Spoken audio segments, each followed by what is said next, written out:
Good morning and welcome to the New York City Council Executive Budget Hearing on the Committees on Finance, jointly with Higher Education, jointly with Governmental Operations, State and Federal Legislation. At this time, can everybody please silence your cell phones? If you wish to testify, please go to the back of the room to fill out a testimony slip. At this time and going forward, no one is to approach the dais. I repeat, no one is to approach the dais. Chairs, we are ready to begin. Thank you, Sergeant. Okay, good morning. Welcome to the fourth day of FY26 executive budget hearings. Today we'll be hearing from the City University of New York. I'm Councilmember Justin Brannan. I live here now, and I chair the Committee on Finance. I'm pleased to be joined by my colleague, Councilmember Eric Dinowitz, who chairs the Committee on Higher Education. We've been joined by Councilmembers Brewer, Williams, Carr, and Salam. Welcome, Chancellor Rodriguez and your team. Thank you all for joining us today to answer our questions. As a reminder, this is a government proceeding and decorum shall be observed at all times. As such, members of the public shall remain silent at all times. We'll be taking public testimony on the CUNY FY26 executive budget today after CUNY has testified, instead of holding one day at the end for all public testimony. If you wish to speak later today on the CUNY or the CFB FY26 executive budget, please make sure you fill out a witness slip with the Sergeant at Arms. On May 1st, 2025, the administration released the executive financial plan for FY26 to 29 with a proposed FY26 budget of $1.48 billion. CUNY's proposed FY26 budget of $1.48 billion represents 1.3% of the administration's total proposed FY26 budget in the executive plan. This is an increase of $199.5 million, or 15.5%, from the $1.28 billion originally budgeted in the FY26 preliminary plan back in January. This increase results from several actions, mostly baseline PEG restorations and collective bargaining agreements for unionized CUNY workers. As of March 2025, CUNY had 273 vacancies relative to its FY25 budgeted headcount. In the Council's budget response, we called on the Mayor to add $174.8 million to CUNY's budget for various programs and $211 million in capital dollars. CUNY remains a key pathway in providing upward mobility for working class families, and the budget should demonstrate that commitment to creating and presenting secondary quality education to New Yorkers. Everyone knows how important CUNY is to our city. Why this administration has been so proudly cavalier on underfunding CUNY is beyond me, but the Council has fought very hard for CUNY over the years. My questions today will largely focus on the tuition adjustment, CUNY's headcount and vacancies, and CUNY Reconnect, which is very important to this Council and to Speaker Adams. I now want to turn to my co-chair for this hearing, Councilmember Dinowitz, for his opening statement. Thank you, Chair Brannan, and welcome to the fiscal 2026 executive budget hearing on the City University of New York, jointly with the Committee on Finance. I'm Councilmember Eric Dinowitz, Chair of the Committee on Higher Education, and importantly, a proud CUNY alum, the son of a CUNY alum, the brother of a CUNY alum, the husband of a CUNY alum, and today, special today, the co-chair of a CUNY alum. I want to thank Finance Chair Brannan for holding this joint hearing today. CUNY's fiscal 2026 executive budget totals $1.48 billion, which includes close to $1 billion in personal service funding to support 6,024 full-time positions. The budget also funds other than personal services for $426 million. CUNY's fiscal 2026 executive budget is $114.3 million greater than the $1.37 billion budget we adopted last year. The difference mainly due to the baseline restoration funding of about $96 million from the program to eliminate the gap. In addition, the budget does restore funding for several programs such as CUNY ACE, ASAP, and STEM Institute, long priorities of this council that we have often had to fight tooth and nail for in the budget. However, many other essential programs remain unfunded, including CUNY Reconnect, CUNY Flex, Access and Inclusion, Application Fee Waiver, and free commuting pilot program. It is imperative that CUNY is granted adequate funding to support our students and their needs. I look forward to hearing about CUNY's programs for our students with disabilities, such as CUNY Leads and CUNY Unlimited. Given this federal administration's policies on higher education, their attack on our students, we remain alert on the financial and policy implications that our students and faculty will be impacted by, and on the detrimental impact this can have on the future of our city. Before we begin, I would also like to thank our committee staff for their work, including Ali Stouffer, Florentine Cabore, Julia Goldsmith-Pinkham, and Regina Paul for their work. I would also like to thank Adam Staropoli, my Budget and Legislation Director, and Jenna Klaus, my Chief of Staff. And with that, I will now pass it back to Chair Brannon. Thank you, Chair. Before we get started, I also want to take a quick moment to always thank the mighty Council Finance Division staff for their efforts behind the scenes preparing for these hearings, especially Ali Stouffer for today's hearing, Committee Counsel Brian Sarfo, my Senior Advisor John Yedden, and all the finance analysts and support staff back at Mission Control who make it all work. I'm now going to turn it over to Brian, the Committee Counsel, to swear in the witnesses, and we can begin. Good morning. Do you affirm to tell the truth, the whole truth, and nothing but the truth before this committee, and to respond honestly to council member questions? Chancellor Rodriguez? I do. Officer Batista? I do. Officer Solomon? I do. And Provost Alvero? Can we begin? Thank you. Good morning, Chair Brannon, Chair Dinowitz, and other members of the New York City Council Committees on Finance and Higher Education, staff, and guests. I'm Felix Matos Rodriguez, the Chancellor of the City University of New York, and I'm joined by CUNY's Interim University Provost Alicia Alvero, our Chief Operating Officer Hector Batista, and our Chief Financial Officer Sharif Soliman. I want to thank Speaker Adams and the entire City Council for your steadfast commitment to CUNY, our mission, our programs, and most of all, our students. Your support, along with Mayor Adams, Governor Hochul, and the State, Senate, and Assembly, have been critical in enabling CUNY's vital contributions to New York City. I want to begin by acknowledging the unprecedented times that we're in. Many in our community are coping with stress and anxiety due to evolving federal policies. As a system, we're facing losses in funding that threaten the research, innovation, and scholarship in the sciences as well as the arts that are a core part of our mission as a great public university. CUNY and campus leadership remain fully committed to supporting all members of our community, including immigrants and international students, and the vital transformative role that public higher education plays in New York City. Despite the uncertainties of the times, I always bet on CUNY, and we have continued to build on our efforts to expand academic excellence and opportunity and to promote equity. I want to start with a program that many of you are familiar with, CUNY Reconnect, the brainchild of Speaker Adams. That program continues to expand educational access for those seeking to return to college to complete a degree or earn a credential. Now, in its third year, CUNY Reconnect has enrolled over 40,000 students across the university, with more than 8,400 graduates now contributing to the city's workforce. One of our most important advances of the past year is the CUNY Transfer Initiative, which has created a seamless transfer process for students moving from community colleges to four-year programs. Faculty have aligned 6 of the most common transfer majors, ensuring that most transfer students retain credits in their majors. We have also developed a tool which enables every student to view their transfer credits immediately upon acceptance in a college, allowing them to make more informed decisions about their academic path and saving them an average of $1,220 in tuition.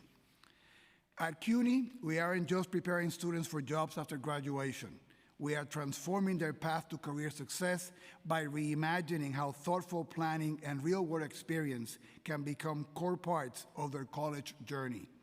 We now have more than 31,000 employers of every size in every field actively recruiting in the CUNY system. We've connected with more than 16,000 students directly to paid internships in the past 3 years. Our focused approach is being infused into our students' degree path, and that begins the day they step foot on a CUNY campus. That is why we're gearing up for the fall launch of CUNY Beyond, our campus roadmap for career success. This wide-ranging strategy makes CUNY the first system in the country to scale proven strategies at every step of the student experience. We also continue to strengthen our partnership with the city public school system through initiatives like College Now, Future Ready NYC, and College and Career Bridge for All, and College and Career Advising Fellows. Last year, these programs helped nearly 55,000 graduating seniors with post-secondary planning and financial aid, employed recent graduates as full-time college advisors, and enabled more than 28,000 students to earn college degree credit through preparatory courses. In the fall of 2024, more than 55,000 New York high school seniors applied to CUNY colleges during a 4-week fee waiver period. In collaboration with the public schools, we sent letters to seniors offering community college acceptance and encouraging applications to our senior colleges, driving a 13% increase in applications during the fall semester. One of the key indicators of our success in this partnership is the impact on enrollment, as it reflects that more New Yorkers are accessing opportunities for a brighter future. For the second consecutive year, CUNY student body has expanded, adding nearly 12,000 students over 2 years, representing a 5% growth. Our pioneering ASAP program welcomed its largest new cohort since 2019-2020, recruiting nearly 12,000 students. The program is now serving more than 22,000 students across CUNY. CUNY will launch ASAP for part-time students in the fall of 2025, and this will enable us to address a wider range of needs to even more students. ACE, the sister program of ASAP, supports nearly 3,000 students across 7 senior colleges and continues to demonstrate strong outcomes. In the past year, we have completed 73 capital projects totaling $760 million in capital funding, a critical advance in our ongoing project to modernize the university. Some noteworthy projects include replacing air handling units at Ostos Community College, installing a new cooling system at Kingsborough Community College, and replacing the boiler plant at Bronx Community College. I will now turn to the mayor's executive budget for fiscal year 2026. Let me begin by highlighting the importance of the full restoration of the $19.5 million in PEGs that have previously hurt our campuses. As you know, the reduction in funding has negatively affected our students, faculty, and staff, and the case of restoration has been a theme in my annual budget testimony before you. Indeed, the road to PEG restoration has been challenging, but we were fortunate to have strong support from this council along the way, and on behalf of the entire CUNY community, I want to thank you for standing with us. By baselining the full PEG restoration, we have an opportunity to thoughtfully develop a long-term plan to rebuild what was lost and to chart a course for enhancing our student-centric mission for years to come. We are grateful to the administration that the administration restore a sustainable funding stream, and also for the additional $50 million in one-time general operating support. This support will allow for meaningful one-time investments in priorities centered on student success. And also included in the executive budget is one-time funding for successful programs, including $10.1 million for ACE and CHAMPS, an additional $4.5 million for ASAP, and $1 million for the Brooklyn Recovery Corps and Medgar Evers College.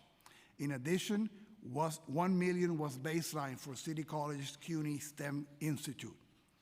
The financial outlook for our community colleges has been strengthened by additional support from our partners at the state level. The 2026 state budget, enacted last week, continues 100% of the community college funding floor, meaning that state-based aid will be no less than it was last year. We are also excited about the New York Opportunity Scholarship Program, which will provide pathways for current and prospective students in pursuing associate degrees in high-demand fields. We ask that you support the inclusion of the following student-centric priorities in the adopted budget. These priorities include application fee waivers, CUNY Reconnect expansion, food insecurity support, additional mental health services for students, programming to prevent religious and ethnic discrimination, support for Citizenship Now, more services for students with disabilities, support for a MetroCard pilot, and CUNY Beyond. Lastly, the executive budget capital plan includes $1.57 billion in city funding and $4.3 million in non-city grants over the 10-year plan through 2035. We appreciate the funding allocated in the capital plan and the focus of the City Council in ensuring that our facilities are in optimal condition. I want to highlight a couple of our top priorities for additional capital funding.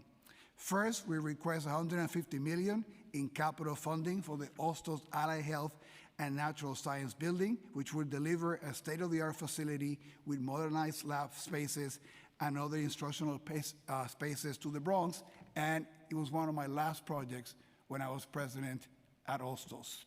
So I would like to see it come to fruition.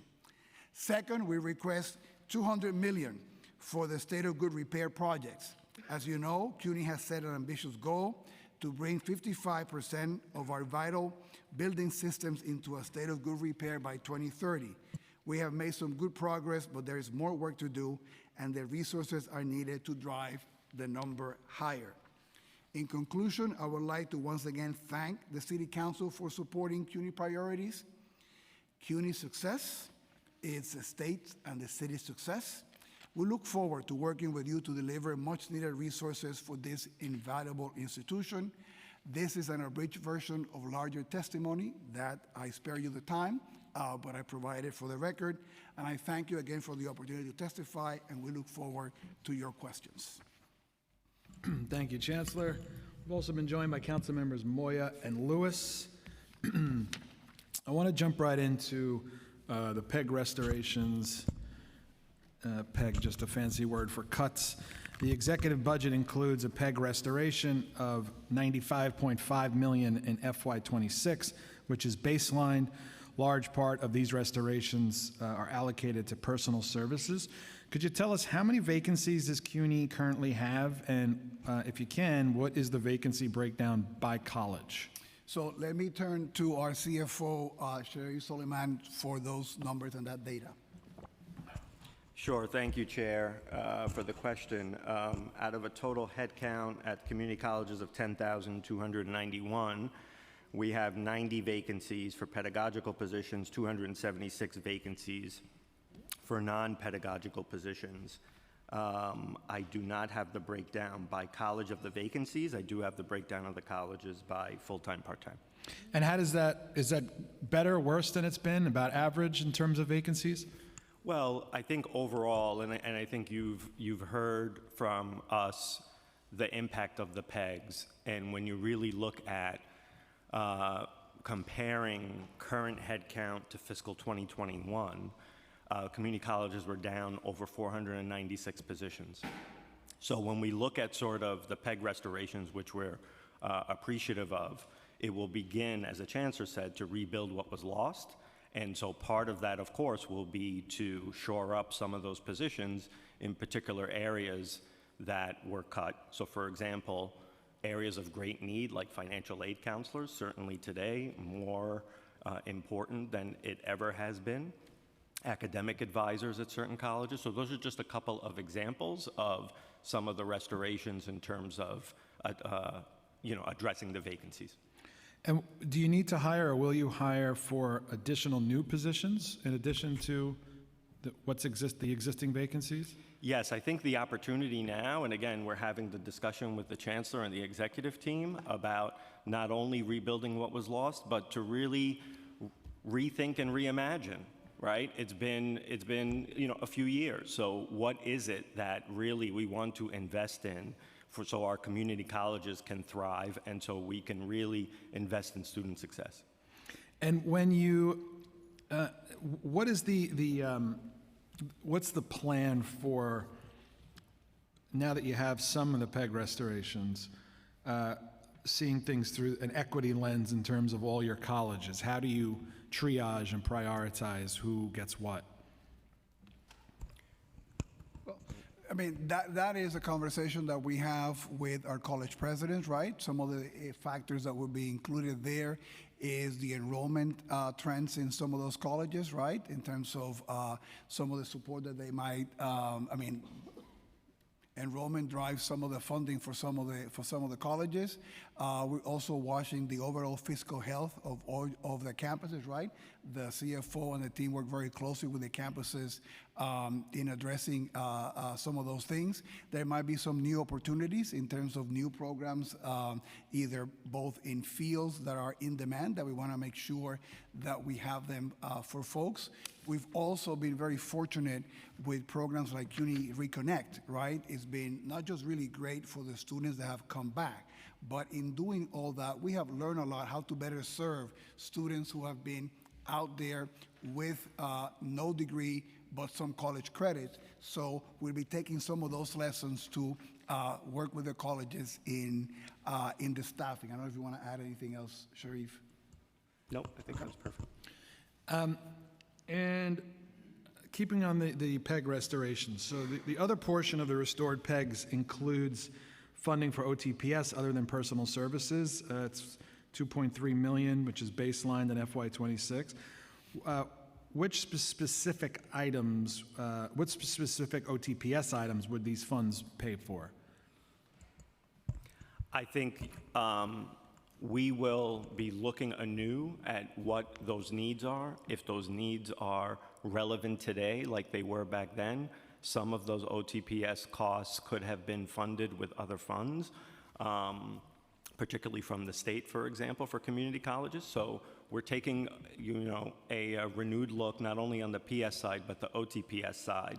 And as you know, Chair, the PEGs affected a number of different areas, including fringe and vacancy sweepbacks. So it was a smaller portion of OTPS. And again, we have to look at also how one-time funds have been used from the state and additional general operating support that we've received that may have filled those OTPS needs. Okay, I want to talk about tuition adjustment. So the executive plan includes a reduction of $50 million in FY25 only for tuition adjustment related to student enrollments. This reduction was also reflected in the FY25 November plan, accounting for a total reduction of $100 million in FY25 for tuition adjustments. So what was CUNY's projected student enrollment versus actual enrollments in FY24 and 25?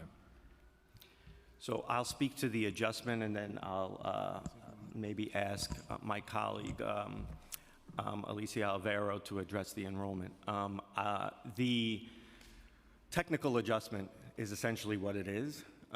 Each year, OMB will ask us for our revenue projections, and we essentially give them those projections, and then they do a technical adjustments to align the actual revenue budget with what we expect to collect.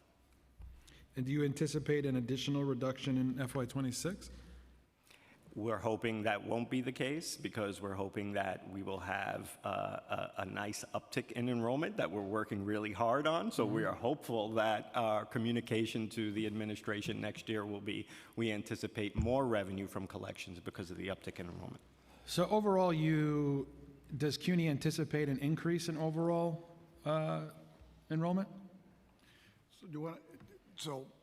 Let me, she can give you some of the numbers. Let me also say that some of the investments, like adding the funding for the application fee waivers, we've seen the impact that has in driving early enrollment applications, allowing us to work more closely with the students. So we assume that should we receive the funding that we're asking to sort of make everybody complete, that would also be helpful with enrollment. But let me allow Provost Alvaro to give you some numbers. Yes, I can tell you that comparing May 12th this year to the enrollment of May 12th last year, we're up in the senior colleges 4% enrollment, at the comprehensive 16%, at the community colleges 18%, and graduate 7%. And so that's a snapshot at a moment in time of where we were same time last year, and we are really excited about this and working hard to hope that that momentum continues. Okay, I want to talk about the FY26 capital budget. And the executive plan, CUNY's capital commitment plan for FY25 to 29 totals $1.1 billion, which is roughly $400 million greater than the capital budget in the preliminary plan back in January. Are there any new projects that are added to the executive plan since the preliminary plan? You want to take on?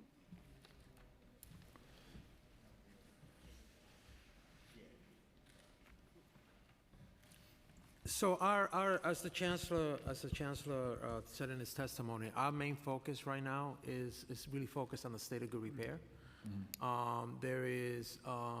We currently have about 800 active projects, and really is to really focus on our strategic goal, which is to get the system to 55%.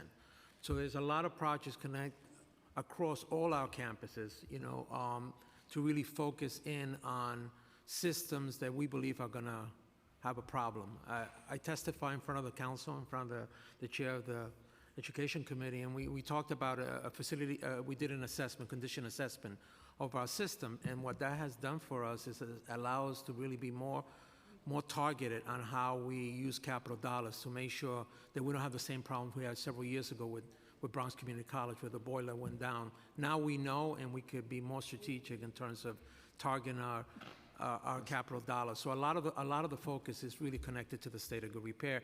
And I'm happy to report that because of that, we started out with a base of 24. We're now up to 27%. So we're really making a great headway, and really with this targeted approach. Have you requested any additional capital funds from OMB? Well, as the chancellor alluded, we have requested money on a couple of major projects, such as hostels, right? $150 million to really focus on that project. We've obviously also have talked to OMB about making sure that Sparks, which is a project that we're very committed to, which is connected to a life science project in Kiss Bay. Those are projects that are very important to the university. Plus, we have a couple of projects at Hunter, at York, that we are very concerned about, connected to water filtration and things along those lines. So those are projects that we really targeted to make sure that that we don't have those kind of challenges that we foresee, at least on those facilities that are in state of bad repair. So those are the kind of the focus areas. And in terms of the budget, the executive budget includes the allocation of $9.2 million in new funding for borough presidents, and the breakdown is as follows. In Brooklyn, it's $100,000. In Queens, it's $6.5 million. In Manhattan, it's $1.288 million. And in the Bronx, it is $1.4 million, for a total of $9.288.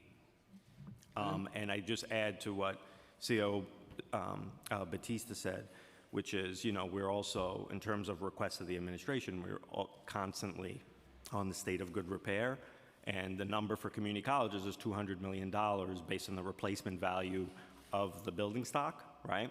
So that's something that we also emphasize that would really allow us to make headway on the state of good repair percentage. And I think you mentioned in your testimony that on the ongoing work at Bronx Community College, right? That's correct, yes. Okay, I just have a couple of more. So the threat of federal funding cuts is obviously casting a shadow over this entire process. In FY24, $112.4 million in federal funding for CUNY sunset. Did the sunsetting of these funds cause any of CUNY's programming to be significantly reduced or eliminated? So I'm not sure that 112 million, I'm just, if we focus for a second on the sort of tax levy side of the equation, there's also the research grant side, which I'll let my colleagues address. On the tax levy side, the biggest chunk of federal aid that CUNY receives is from Title IV federal funding. That includes Pell Grants, that includes federal loans, that includes federal work study. To give you an idea of the magnitude of those funds, in fiscal year 2024, $888 million was received in Title IV federal student aid. So that is essentially the bulk, the major chunk of federal funding that CUNY receives. On the federal research grant side, that number's $200 million, and I know that the chancellor and the provost can address some of the impacts there. Clearly, we are concerned about the budget reconciliation bill moving through Congress, and there are certain provisions in there that would affect Pell. 57% of our students receive Title IV federal aid. That's not only Pell, but that's the loans, that's the federal work study.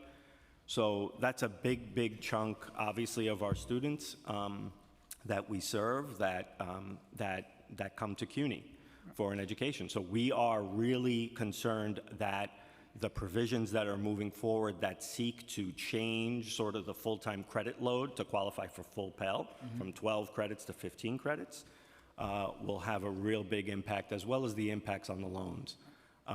So that's something that we're watching very closely. And do you have an accounting of the latest numbers of the canceled research grants?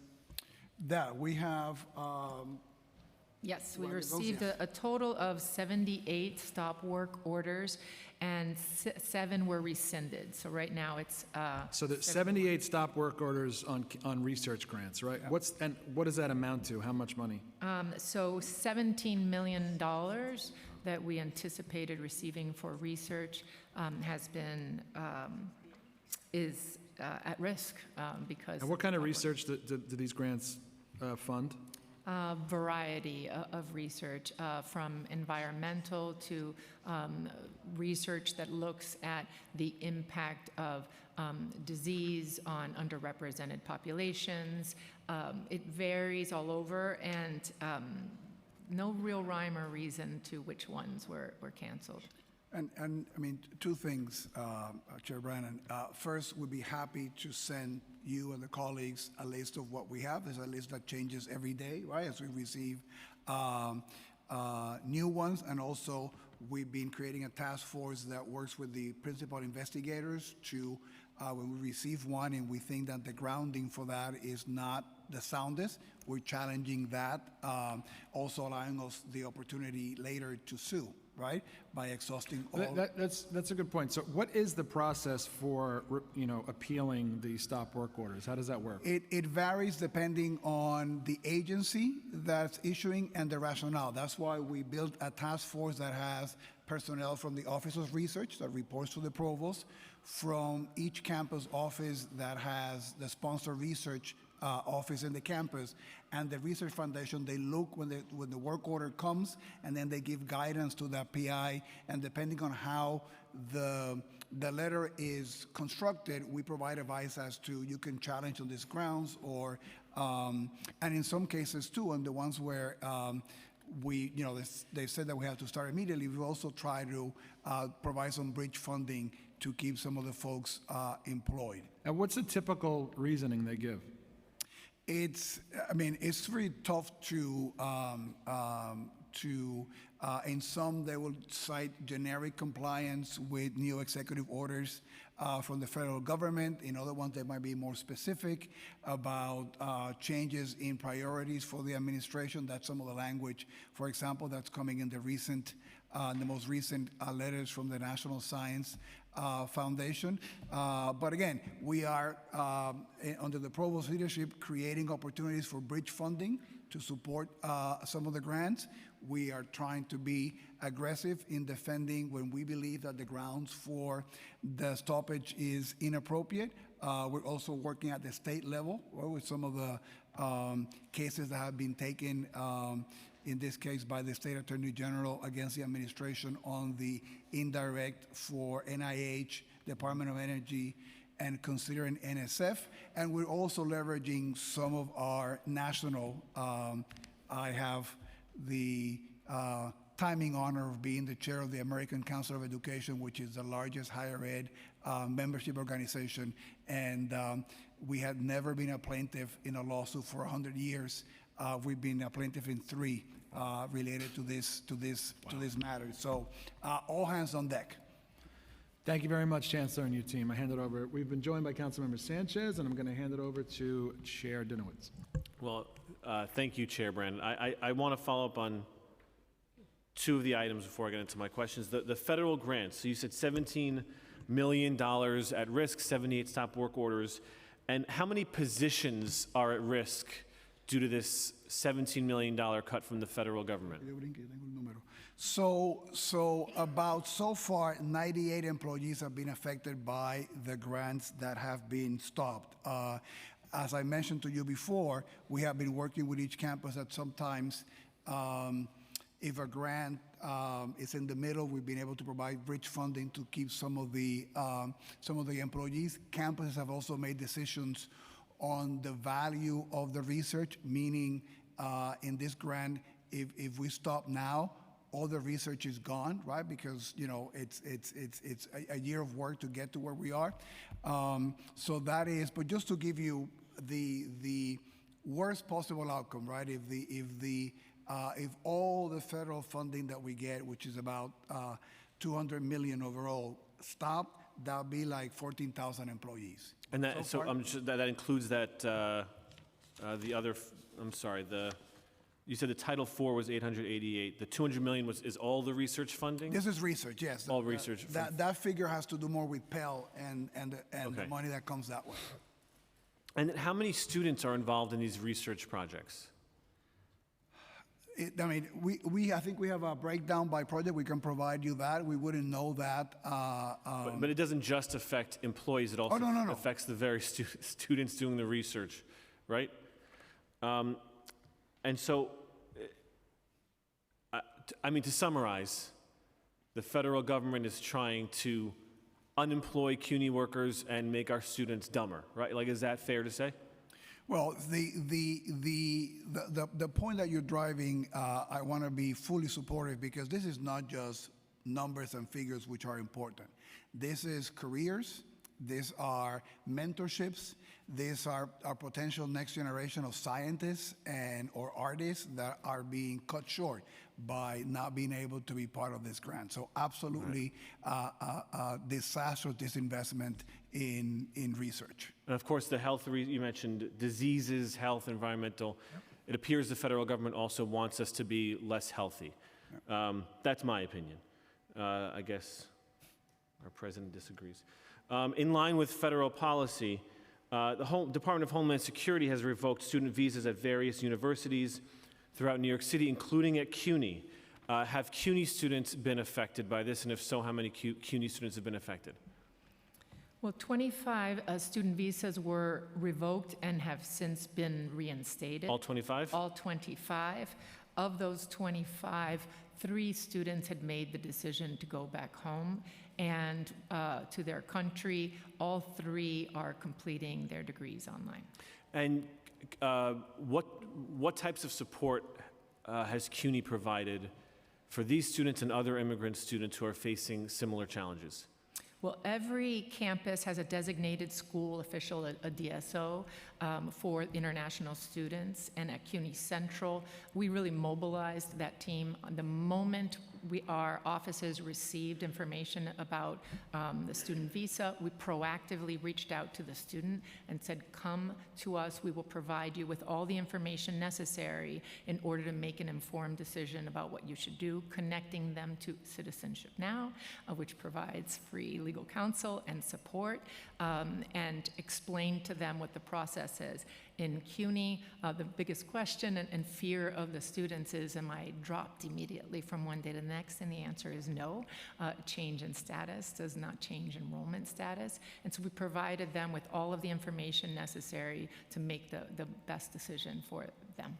Thank you, and thank you for bringing up CUNY Citizenship Now. It is a wonderful program funded that we support and fund in this council, that we've held seminars in my district to help people get their citizenship. I just have to say it's a wonderful, wonderful program that CUNY does. Have there been... And it's on the green sheet, so we could do more if we get additional funding. Well, don't worry. It's okay.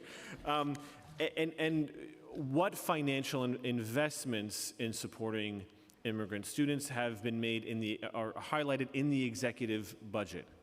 So, I mean, a number of things. As you heard when our CFO was answering, what are some of the services that could be restored as a result, for example, of the PEGs being restored? Clearly, there's a new area. I mean, it's an ongoing area of need. We always have had a large number of undocumented immigrant students, international students, as part of the CUNY DNA.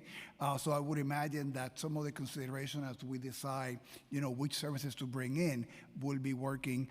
Several of our campuses have either specific offices that support immigrant and undocumented students, or they have an office that does that, right? So there might be additional staffing that goes to those areas as a result of the PEG restoration. Obviously, any additional funding that comes for advising and all those things will have an impact on also supporting the students. So supporting immigrant students is part of your sort of general fund. There's no specific allocation designed to help New York City immigrant CUNY students? No, I don't think specifically, but some of the offices that do that are supported by state and city dollars. Okay, thank you. Thank you for that. I also have to share, it's my opinion, that it's ridiculous. The very students who you want to be getting an education and who are trying to do their best for their families and for our city seem to also be the target of our lovely federal administration. I just want to follow up on the capital projects because it was mentioned in Chair Brandon's questions.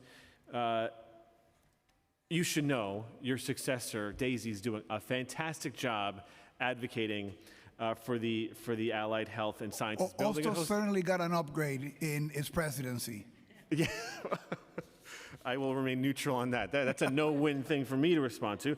But the Executive Capital Commitment Plan includes $5 million in fiscal 2025 for the Allied Health and Sciences building, $4.5 million of which was added in the executive plan. So the total 5-year is $6.5 million. And in your testimony, you used the number $150 million. Can you talk a little bit about the discrepancy, as well as, of course, the scope of the project and the timeline for that project? So let me turn to our COO, who's been deep in the numbers on this particular case. Yeah, so thank you for the question, Chair. The $6.5 million is really to demolish the existing site that's there. Recently, because of some work that the university has done in partnership with the private owner, there was a park that was fixed there, and so now we have the potential of squatters being in that space. There's all kinds of bad situations that could happen there. So, and the building has some structural issues. So we're going to demolish the space and then fully pave it in preparation for a future project, which we're advocating for. And do you have a timeline for the completion of the entire project? Of the demolition? Of the demolition and construction of the building?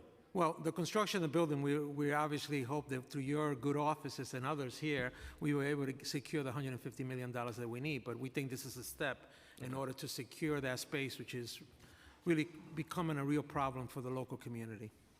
And as you know, we need to secure the city side so that we can unlock state funding for the part of the project too. That's right. That's right. And I will once again say I'm reminded of that because Daisy's doing a fantastic job advocating for the college. You left it in good hands. Yes. The executive budget, so onto operational and the expense side, or back to the expense side. The executive plan includes an additional $15 million in fiscal 26 for operational support for CUNY's community colleges. This is one-time funding. And What are these funds allocated for? How are they divided among campuses? And how are those decisions made for this one-time funding? Sure, thank you for the question. So last year was the first time the 15 million one time was allocated. Clearly at that time, we still had baseline pegs, so it took the baseline peg to 80 million. The community colleges still have a structural deficit of about $21 million. So that 15 million was allocated out last year to the community colleges based on full-time equivalent in terms of students. We're putting the money where the students are, right? This year, with the restoration of the baseline pegs plus that 15 million, it opens up new opportunities to look at things anew. Again, as the Chancellor mentioned, we may look at bolstering up some of the support for our immigrant students, some of the other supports on academic advisors, financial aid counselors. We'll look at library hours. We'll look at the whole, spectrum of different opportunities to make investments. It's one-time fund that's not recurring, so we want to make sure that we emphasize, as we always do, to be cautious about PS expenditures with respect to one-time funds, but all in all, it's going to help, and we're going to look anew again at the PEG restoration plus that one time to see what kind of investments we can make. Thank you. So let's talk about some of the programming that perhaps the 15 million could go to in some spaces. CUNY ACE. The executive plan includes the restoration of $9.1 million for CUNY ACE and $5.5 million for ASAP, including a $1 million baseline for ASAP's leasing cost. So can you remind us, you mentioned in your testimony, how many students are enrolled in the ACE and the ASAP program, and of course how the restoration of the PEG funding and perhaps the 15 million additional dollars may impact the ACE and ASAP programs? Lisa, you want to jump to that? Yep. Yeah, the annual, Can you, sorry, on and off. The annual enrollment is 22,450 students for ASAP, and ACE 2,646 students. and then with the restoration of funding, how those numbers may be impacted? With the restoration, the goal has always been to reach 25,000, but the PEGs have impacted our ability to reach that target. So with the restoration, with the restoration of the PEG, can the ASAP program reach your goal of the 25,000 students? We would like to aim for that. We are actually starting a part-time ASAP program because so many more students are part-time students, and so we're finding creative ways to meet the needs of our students and aim to increase enrollment, and we'll evaluate based off of that, but definitely be able to increase. But we're not 100% sure if we can meet that goal of 25,000. 25,000, yes, from one year to the next. We will have to review and revisit, so I can't make a promise. And when do you, that's all right. When do you know the enrollment numbers for ASAP? When will we know the final? I mean, students are currently enrolling now, so it's still very early for fall enrollment projection. And we did an entire exclusive, in addition, I'm sure all of you have seen when we do our CUNY campaign that we take over the city and the subways and we wrap around as many places as we can, letting people know that they can achieve their dreams. We decided to do a specific ASAP focus campaign to be able to bring back some of that enrollment. Is something that we also emphasize in the relationship with the, when we've done the recruitment with the New York City Public Schools and other institutions. So we assume that that's going to help to drive some of the numbers. We also, the New York Opportunity Scholarship Program, right, which is the new state program of free community colleges for individuals in certain disciplines.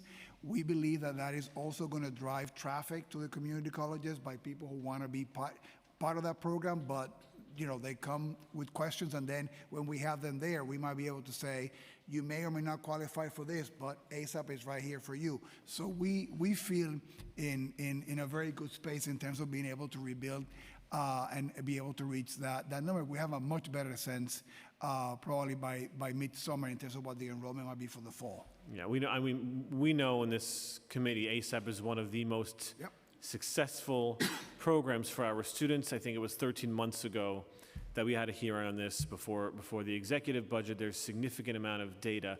The one area, one of the main areas I think of growth was that ASAP, the program is not changing its target goals. It's had the same target of, I think, 50% to graduate in 3 years. And even though you're meeting or exceeding that goal, the ASAP program is not pushing itself forward. And I think this appears to me to be in the same category, where we know it's a successful program. We know in the City Council we have fought for funding. We know now you're getting the PEG restoration. And it seems like an opportune time to set a goal and commit to reaching that goal, to embrace more students in this wildly successful program. And while you're at it, move the goalposts for yourself and make it more, have more students achieve that success, and have you guys, set those goals a little further, because CUNY can meet those goals. Can I go? Yep. Go ahead. I was going to say hot off the press that as of today, enrollment is 3.6% higher in ASAP than it was last year. But to your point about setting the goals, we are very strategic in setting the goals, and we set targets for each of the community colleges for ASAP, but it's always dependent on finding out news about the budget. So we are very actively, now that we have more sense of the restoration of the PEGs and the budget, setting those targets and working with the individual colleges. So this is yin and yang, because the comment that I was going to make is that, and I know that this is something that the council has been entirely supportive, so I'm just preaching to the converted, that baselining programs like ASAP allows us to do the planning to be able to make, because when we bring somebody on, we're making a promise of having you in the program for 2 or 3 years. Right? So if it's challenging to do that when a component of that continues to change every year, so I'm not that I'm saying something that they have full support here, but the more than things like ASAP will be baseline, it'd be a lot easier for us to work on targets, because you would know exactly what the funding is going to be year to year. Thank you. I want to ask about high school programs and disability service funding. The plan includes $14.8 million in fiscal '25 only for CUNY's College Pathways program, which provides college courses to high school students to allow them to earn college credits early. What's the total budget for this program, and how much does it cost per student? We'll have to sort of find that. Do you have the data for that? I don't have. Kathy?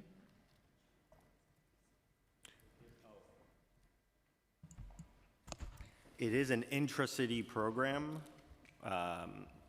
which means that we have, through the agencies that come through, total, we have about $150 million in those intra-city programs. For Pathways specifically, we can get you that number. Thank you. And you know how many high school students are enrolled in any of these programs? We have to get you that information. I don't think we have that handy. I don't know. Nope. By the way, I don't think everyone who's maybe watching now could see. I love all the turning heads. You have 500 CUNY employees here. Someone's got to have the answer. Yeah. So if I asked, what would the actual full funding amount needed be for fiscal '26, would you know the answer to that? No, but we can get that to you. Well, I saw a note passed. yes. Okay, so the current is for College Pathways, $14.8 million is the current. In terms of the ramp up to cover more, we'd have to model that and get back to you. Okay, and you've proven that in this class it is okay to pass notes. Very helpful. And there are a couple of programs I want to ask about. CUNY Unlimited provides students with intellectual disabilities the chance to experience college through a non-credit credential program. How many students are enrolled in this program, and what does outreach for this program look like? We will have to get you that information. I do not have enrollment.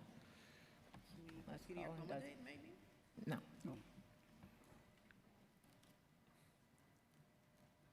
I looked at about half a dozen different heads, and they all went like We'll this. get you the number. I don't think Okay. that, I don't want to give you the wrong information. Okay. I'm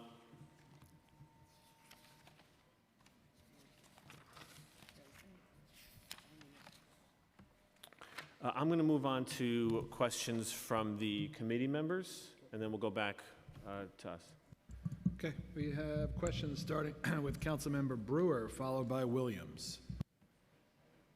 Thank you very much. On childcare, because I know that helps keep us in school in terms of parents. I didn't know how many colleges have them and how many slots are available, and is this an ongoing issue in terms of wait list, or is it something that you can address? I am looking at the tab, but I am happy to tell you that we do not have any current wait lists. One of the strong collaborations that we were able to implement is if a student, if the capacity has been reached at one campus, students can take advantage of the seat at any of the CUNY campuses. So just because they're a Hunter College student doesn't mean that they can't take advantage of something that might be closer to home or their workplace, and it has worked wonderfully, and so we do not have a wait list for any of the child care centers. And what was the first So question? just, I mean, how much is it costing, or how does it get paid for, or that kind of question, just the numbers? And how many slots do you have across the Yep, so we campuses? have a total capacity of 1,452 seats. Okay. Current enrollment at this point in time is 723, and that varies based off of age range. Okay. And it's paid for by vouchers or by students, or depending? A combination of both. Okay. Next question is dorms. I think when you did that, you know, Chancellor knows, I'm not crazy about that thing down at Brookdale, but lost the dorms. So how, did you lose dorms at that point? Are you providing more dorms for CUNY students? CUNY students need dorms. Good to see you, Councilwoman. We have, at CUNY currently, we have about 2,858 dorms. So we have, and then we have a plan. 28, 50, what would you? 2,858. Okay. And we have, we did an analysis of the demand at CUNY because we wanted to understand. It was a question that you have raised I did. at one of the hearings. Yep. And that analysis concluded that we needed some additional dorms in Manhattan and a couple of the other boroughs. So we're in the process of, sort of determining that and looking for sites that sort of make sense. I think one of the things that the chancellor has charged me with is trying to find dorms affordability, right? And trying to sort of, and I'm happy to report that in one of the projects that we did recently in Manhattan, we were able to not only address the Brookdale dorms overall, which were You lost some there, yeah.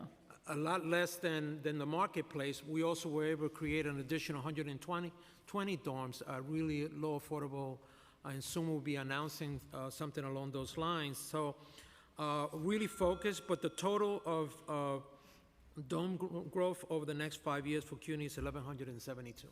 So you'll need that many in the future. Yes. Okay. Next question, quite quickly, is Gutman, as you know, is one of my favorite places since I was there at the beginning. They need to have more space. I don't want them to leave Manhattan. So what are you doing to help them find more space in Manhattan? What happened to the North Building, et cetera? So thank you for that question. We secure more space for them in the current arrangement that they have in Bryant Park, so that's Manhattan. So they have space to address some of their more immediate needs, and we continue to assess, what is the overall plan for North Hall and whether government sort of is part of that or not. I am looking forward to the next time that we convene, that you can scratch that question off your list and have a definitive Yeah, 'cause answer and move to other topics. Okay, as long as it's not in another borough. Is that promise that you're not going to move them to another borough? The Gutman family doesn't want to go to another borough, and they're suing you. And I cannot talk about litigation, as you know. All right. Just one more quick question. I think the schools that CUNY runs, like Hunter Science and others, are excellent. Are you planning to do, how many students do you have in those schools? And are you planning to take over more schools because CUNY does a great job? We continue to partner with the Department of Education. I don't think that we are foreseeing taking over additional schools. There might be opportunities with some of the early college funding that the state has made available for additional opportunities there, right? And we're very proud of the 19 schools that we have there. We're also partnering with one in the new space in Sparks. So we want to continue to do some more, maybe not necessarily taking, control of the schools, but in partnership with and also really expanding Future Ready, College Now. All those are great pipeline programs in which we're de facto teaching the next generation of teaching. So thank you for your support. All right, thank you. Councilmember Williams, followed by Lewis. Thank you. I'm going to start with a general question, which is how do you determine which schools to prioritize in your capital budget? So like how do schools make this green sheet? Okay, so do you want to talk about the process? Good to see you again, Councilwoman.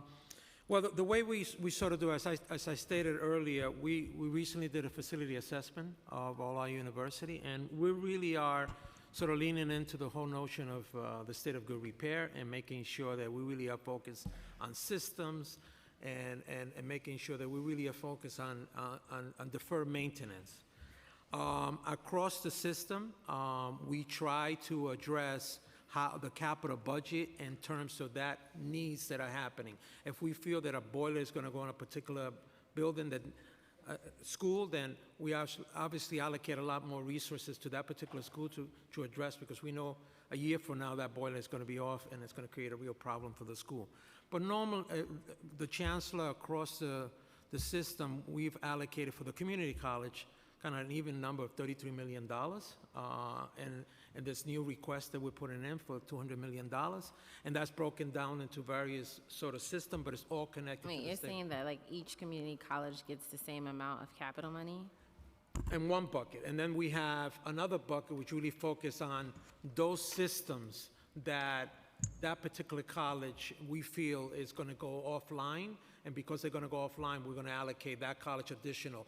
So the point of that, the way I laid it out for you, was that everyone gets something, but we also, some schools get a little bit more because of the reports that we get and connected to the state of their facilities or challenges they have in one of those systems. Like in Bronx Community College, years of not investing in that created a situation in which, in a large campus, right, which also matters in terms of what you have to make sizable investments of capital. So they will be seen as having more, but because of the aging infrastructure, force us to do that. So that's some of the ways in which there might be some unevenness depending on more emergency situations or things that require a lot more immediate attention. Okay. So there is a true assessment, though. It's not just like anecdotal, like, oh, we want to give money to this school because they said this. Like, do you actually look at investments from previous years, look at the current state of the school? Because I think from our vantage point, sometimes it seems like arbitrary, because for different CUNY campuses that we have in our districts, they also submit various capital projects year after year. And then like CUNY, like you, CUNY Central, you then kind of like prioritize certain college campuses, certain projects over other schools. So it doesn't really seem like there's like an equitable process for determining which schools and campuses you think deserve to be further prioritized by your advocacy. So I'm just trying to understand that. So let me as someone who was a campus president of 2 campuses, let me tell you that no campus is ever happy with the allocations they get of capital, right? And I was not when I was president at Queens or at Hostos, right? There's only so many dollars to go around, and the leadership here of CEO Batista and Mohamed Atala has now done with that state of good repair a much more scientific analysis of where we are in all the different infrastructures, so we can say, you need to really invest more here at this point because this boiler system is going to blow off in a year versus something that might have 10 and 15 years. So that might provide some of the perceptions of discrepancies, but we try to allocate the resources in a balanced way based on the number of students in the schools and things of that nature. So we take that into account, conversations with the presidents in the campuses, and also with some of the elected officials who comment at times and support projects. So we try to do this scientific way, and while trying to be of service to all our campuses. I mean, I could just add one thing. I mean, just because you don't see it in the green sheet doesn't mean we're not advocating, right? There's a capital book that's put out every year, and that capital book, we're out sort of making sure that, and that has the priorities of all the presidents. Every year, a vice chancellor for facility management meets with the president, the leadership, and talks about the priorities, and that's how we go into what we're going to talk to the chancellor about. But it always starts with the state of good repair, right? What are the kind of systems that we need in order to keep that college continually running? And then it gets triaged in sort of different ways. So that green sheet is just one. You know, you can't, if not, that green sheet would be 100 pages long, right? We got to have one that is for us to focus on I certain know, but priorities. it does signal like what you're prioritizing, even though you might have a larger list of requests. Okay, but just moving on specifically to your college, CUNY has indicated $30 million allocation for addressing groundwater flooding at your college, yet this appears to be a reallocation of existing funds rather than a new investment. Can you clarify whether this funding is indeed additional or simply a shift in budgetary responsibility? Furthermore, how does this impact the existing commitments and allocations previously made by the City Council for this critical infrastructure issue? And then I'm gonna just ask my last question because it's also about your college. While the short-term and medium-term mitigation efforts at your college are appreciated, the long-term solution, such as replacing the basement slab, is not currently budgeted and is projected 2 decades into the future. Given the historical underinvestment in Southeast Queens, what concrete steps is CUNY taking to ensure that long-term sustainable solutions are funded and implemented in a timely manner to address the persistent infrastructure challenges faced by this college? I saw that basement slab myself multiple times. I have toured it. It's the foundation wall of the main academic building that is corroded because of groundwater flooding, and there's no investments that have been made. So if you could just answer the 2 questions on the $30 million and any type of long-term investments. And just so you know, I have also been asking the administration and the MTA to waive the fee because York College also has to pay $1 million plus every year to pump water into the subway system to get it out of their basement. So I am not just coming to CUNY to solve for this problem, but I am also asking the other powers that be to address this issue. As you know, your college has a ton of funding issues, and to have to spend a dime or a penny to pump out water for an environmental issue that is not their problem is like a big issue for me. Well, thank you, and thank you for being such an advocate on behalf of York. I will say this to you, a couple of things. Number one, the $30 million project, one of the things that our Vice Chancellor for Facility Manager has done is kind of look at budgets and projects that where we had excess, the project came under budget or resources weren't allocated, and we're now using a strategy to reallocate those resources because those are resources that are available. And we're prioritizing certain projects within colleges across. It's safe to say that as part of the ongoing problems that exist there with the water, this project, the $30 million, is a critical project, and it's connected to the foundation, right? We got to address this issue in order to begin to address the larger problem. Second, I think the larger CUNY overall has in its capital, in the state of good repair, we have a need for about $6.2 billion. We get about $1.3 billion a year. I mean, in the 5-year plan. And so in order for us to be able, we need to address things in a strategic way to begin to address the facility challenges. Yes, it is a priority for us, but it's a big I number. don't think I understood your answer. So the $30 million, where did that money come from? Did you just move line items around, or did you find money? Like, where does that money come from? Like, are you shortchanging one particular project to fund this one? Like, did you just change the purpose of the funds, or is it new money, additional money, actual investment into your college? Okay, so these are resources, this $30 million came from remaining funds from other projects that we, At York or other places? other places? Other places at CUNY. And then the long-term investment to support the main academic building? It is a priority With a for corroded us. foundation wall holding up the entire I building? think phase one is for us to address this immediate problem, so we can then focus on the larger problem. Okay, thank you, chairs. Thank you, Councilmember. Now we have questions from Councilmember Lewis. Thank you, chairs, and good to see you, Chancellor, and your whole team. I have one quick capital question, and the rest of the questions on OTPS. In your testimony today, you mentioned that the ask to the borough president was $9.28 million, of which $100,000 would be particularly for Brooklyn. So I wanted to know if you could elaborate a little bit more on that, but which new capital projects or campus expansions are being prioritized in Brooklyn?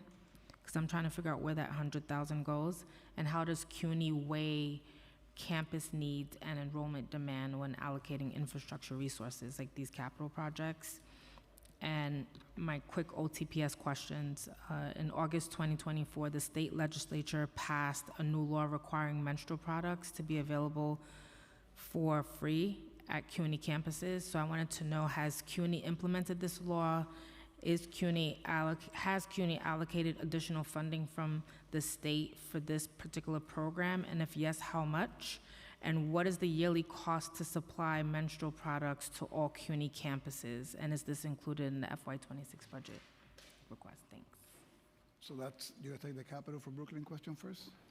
Sure, I mean, we're gonna have to look into the 100, I don't have the answer on that, so I'll get you that. You guys mentioned your borough president ask was $9.28 million, of which $100,000 is going to Brooklyn in your testimony today. We're gonna have to get it to you. In the testimony? Because you have 3 CUNY campuses in Brooklyn, so I'm trying to figure out where does, Yeah, so this one is Kingsborough. Kingsborough for the Child Development Center expansion. and the remaining of the $9.28 million? The remaining is all in other boroughs. Got it. Now regarding the OTPS? You have the menstrual, I think you have the data, right, on that? Yeah, we're all our. Yep. Sure, on all our campuses, except for one we're working with, have Are complying. we're in compliance. We have all, and the campuses are Are fully adhering to the law? to the law, correct. Okay. And how much is the ask in the budget? That I have to get you. Is this sustained or it's the same amount? I think we're funding that, the central office is funding that. Okay, So we can get you the number, yes. But we could get you a number. Yep. it'll be good to know. Thank you. Yep. Sure. Thank you, chairs. Thank you. We've also been joined by Councilmember Feliz. I just have a couple more questions. Every college library in the country is staffed by work-study students, right? I mean, not just by Right. work-study students. I mean, that's one of the positions where normally many of the campuses, work studies are located, among many other things they do on the campus, too. So what would it mean to our libraries if we lost all those work-study students? Well, I mean, so 2 things. The work study, there's an impact to the student because that is part of the financially packaging, right? So that student could potentially have to stop, right? Because they're counting on that work-study position to be able to support their education, so there's the impact there. And then also the work studies are, part of the work that we do. So, I mean, I don't have a precise number from the libraries. We can do that deep dive if you want, but that'll be sort of the generic answer to that question. And were there any additional new needs that CUNY requested from OMB that were not included in the executive plan? Anything specific? No. No? No. Okay. And lastly, for me, May 5th, the U.S. Department of Education began collecting on defaulted student loans again. What support and guidance is CUNY providing to students or alum who may have defaulted on student loans?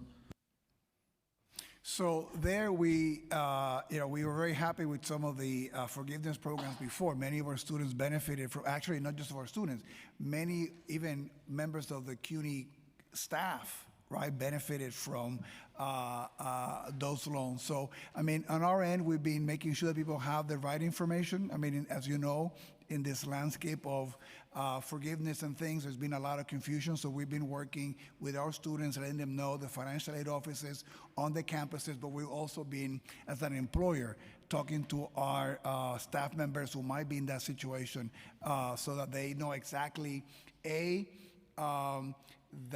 the clock started ticking again, and then what are some of the programs and alternatives they might have to be able to deal with that. Thank you, Chancellor. I'm going to turn over to Chair Dinowitz. Thank you. In the fiscal 2026 state-adopted budget included $18.8 million for the New York Opportunity Promise Scholarship, which will cover the cost of tuition, fees, and books for community colleges students ages 25 to 55 pursuing select associate degrees in high-demand fields. So you had mentioned this, or you referenced this earlier. Can you talk more about the specific outreach you're doing to ensure eligible New Yorkers are aware of this program? Yes? Yeah.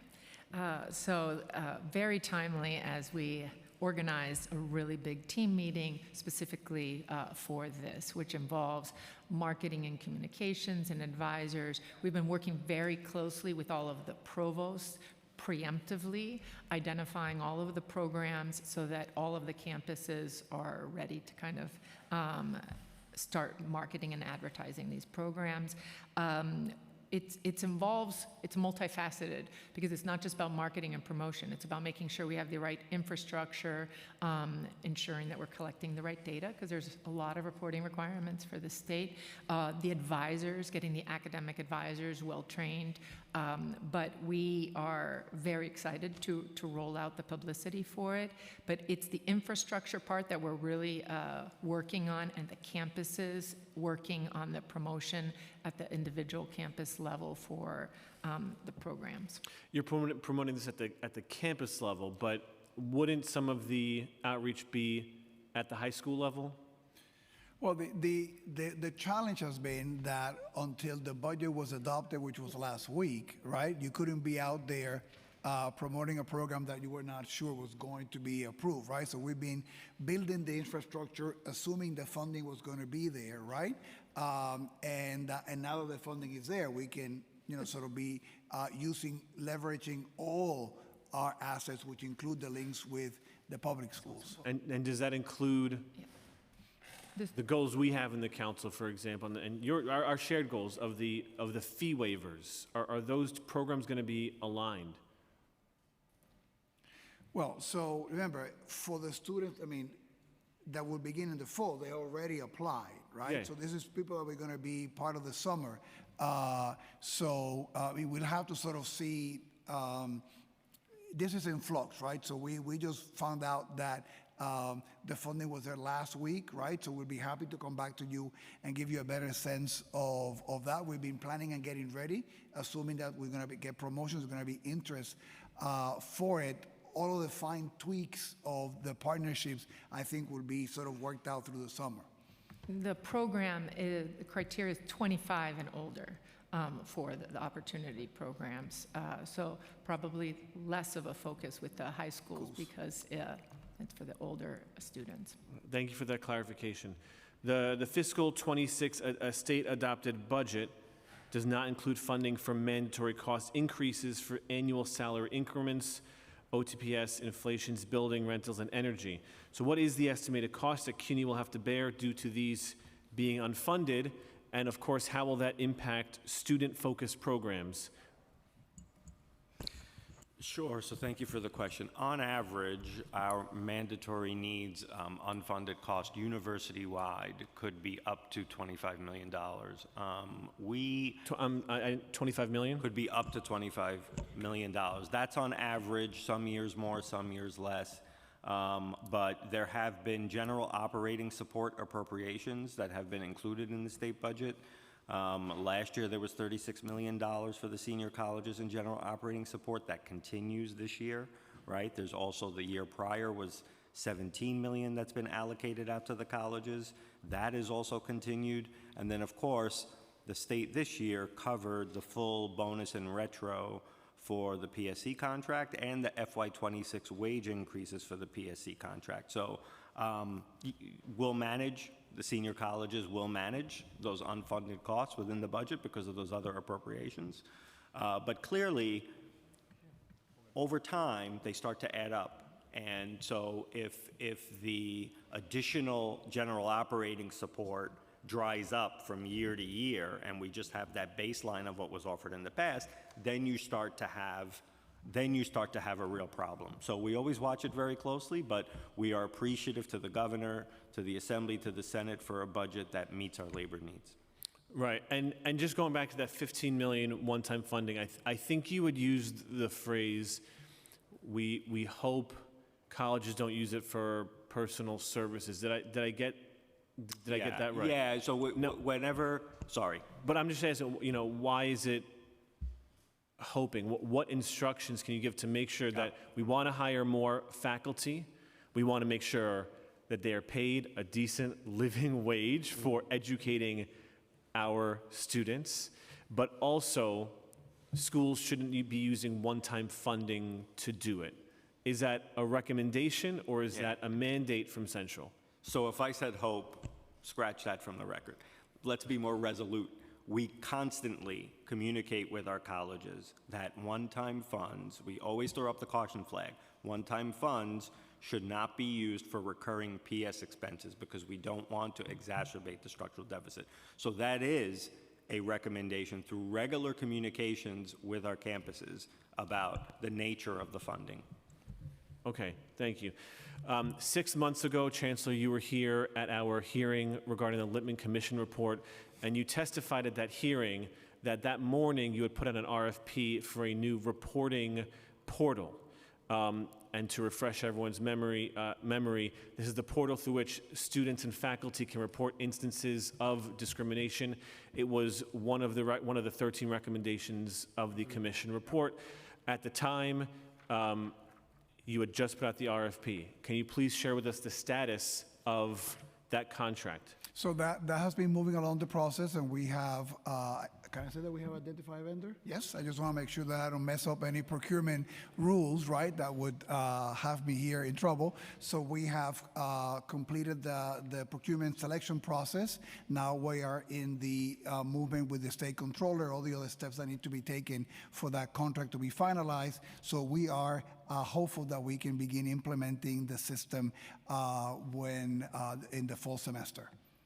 And as part of the implementation, what investments are you making in training and retraining staff and students, not just about the portal, but about making sure a campus is welcoming for all students? So thank you for that question. So on the portal specifically, one of the things that we're really excited about, the company that we ended up selecting, is that they're very committed to assist us in the training phase as an entire system adjusts to a new way to not just input complaints, but also manage them and provide information and use them in systemic ways to be helpful to address policy issues. So that we have a commitment from that company to help us in that journey, and not just a one-shot training seminar, but as we do that implementation system-wide. So that's on the portal side. This year, every new Chief Diversity Officer, anybody in the campus that deals with investigations, receive Title VI training. All the personnel that is ongoing receive Title VI training beginning in the fall semester. Title VI training will be mandatory for all full-time faculty and staff, system-wide, so not just the individuals who are working in the investigation and complaint space, right? But faculty and everybody, support staff and everybody. So I'm sorry to interrupt. I missed it. It is available or required for all staff to take it that? will be beginning in the fall, all full-time faculty and staff. Available or required? It'll be mandatory. Mandatory. Thank you. Yes. Right now, so that you know, we've been providing training to specific audiences, HR directors, public safety. So we've been working with some of the folks that have more direct connection with the discrimination cases. We've also have a training online version, which is available for folks. We also have a manual. So we've been working very hard on the training and the information and making sure that everybody understands the Title VI manners in a complete way. But then in the fall, the training will be mandatory. In previous preliminary budget responses and across the country, we're seeing colleges hire a dedicated Title VI coordinator. What discussions have been had at CUNY to hire a person who is in charge dedicated to coordinating and managing all of the Title VI needs, including these trainings? So some of those things will be handled by the new center that we created, right? One of the recommendations, going back to how you began your question with the Lippman report, was about centralizing a lot of this work so that there would be more consistency, so there can be better outreach and all of those things. So some of that Title VI coordination will be done by the center. There'll be specific staff in the center assigned to each campus, right? And I know there's also legislation being proposed in Albany about making this mandatory, which we have supported. So we were sort of to figure out whether, in our case, to do something like that, it'll be the personnel that is in the central office who's responsible for the campus who will get a designation such as that one, or it'll be somebody who's physically on the campus. So that is something that we are determining as we build the center and we redo the way that that infrastructure is created. And what is the cost of the creation of this center, and what is the cost of the contract, the reporting contract? I can get you those numbers. I don't know them off the top of my head on the, you were talking about the portal, right? The portal contract, and of course the center itself, the cost of developing the center, training, et cetera. Like how much are you allocating? The center in the we budget? do know, and the portal too, maybe. The center is $4 million that we've budgeted. Yeah. Okay, but the, Okay. We'll get you the number on the portal. I want to make sure that we get the right one. okay, thank you. And on this topic, lastly, of course, there was another protest at Brooklyn College where campus safety were involved, police were involved. Can you, one, just talk about the steps leading up to the decision to call campus police, the time between the start of the protest and that, and of course, as you had testified last year when there was a protest at City College, it was testified that cost $3 million in damage. Can you share if there were any costs associated with this recent protest, and if so, how much they were? So let me begin by the last part of your question. I mean, to my knowledge, right, I haven't received any information from Brooklyn College about any cost or any destruction of property or things of that nature as a result of the protests. last Thursday at Brooklyn. Again, we are, we are an educational institution, and we value people's freedom of expression, and that's part of our democratic system, and people being able to voice their opinions, and we want them to be done in a way that is consistent with the norms and procedures that we have set in every campus for that to be done. And even if it's done in a passionate way, that is done in a way that doesn't infringe on anybody else's right or creates a sense of discrimination and harassment. And those are our overarching values, right? In the case of the Brooklyn College situation, it was an event that was supposed to occur in another venue and was moved to the part of the quad at Brooklyn College. They were exercising their right to comment, right, on different things on the campus and 5 demands and other things. Tents went up, and we've made very clear to the campus community that that is a signal that maybe an encampment might be getting organized, and that we have no tolerance for that. We share that, the Brooklyn College staff share that with the individuals there. We actually tried to remove some of the tents with our public safety personnel. They were blocked and impeded by the folks who were there. And the college continue sort of what is standard procedure in terms of trying to de-escalate, right? The protest there. The protesters insisted in keeping tents and some of those things. And as the day progressed, we had some concerns about the overall safety if those individuals decided not to leave, right? Which was something that consistently we asked them to do with numerous warnings from the team at Brooklyn College. And so when we were concerned that it was getting late and that potentially these individuals might want to stay longer, make an encampment, stay overnight. Some of the other things that we have learned from campuses across the country is that, when you have a situation like an encampment or people that want to stay overnight in campus property, you also have the chance of people then wanting to go into buildings and take over additional space and really create a much more complicated safety situation for everybody involved, a lot more disruptive, right, if they get into a building. And that's when the decision was made to call the NYPD and assist in the clearing of the protest. And just to confirm, there were no additional costs. Have you authorized, in anticipation of perhaps any other protest, authorized additional funding to be spent on campus security? Yes. I mean, we can give you a sense of those things. So that first, and it happened at Brooklyn College, we mobilized additional resources from the nearby campuses, CUNY safe campuses. We have given instruction to the campuses that they have the authority, they have some contracts that can bring in additional public safety staffing to assist them, right? If they feel they might have situations coming up that might be complicated. After the experience last year at CCNY, we invested in additional guards that we are deployed across the system that can then be redeployed in the case of an emergency. And the COO can give more details on that. Sure, thank you, Chancellor. So system-wide, we spent a little bit under $100 million in safety for the university.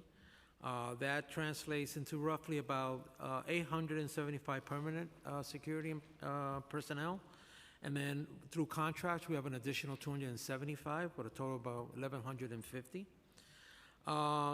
That represents about 14 contracts throughout the system. The presidents are always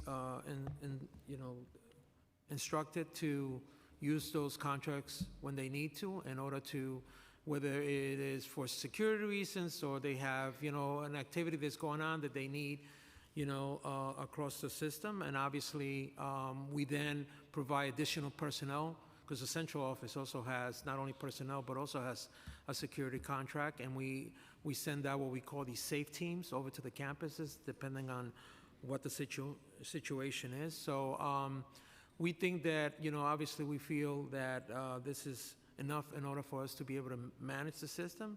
As a university, we've had challenges recruiting permanent personnel. That's why last year we were very happy with the contract that we were able to negotiate on behalf of those public safety officers, the teams in this contract.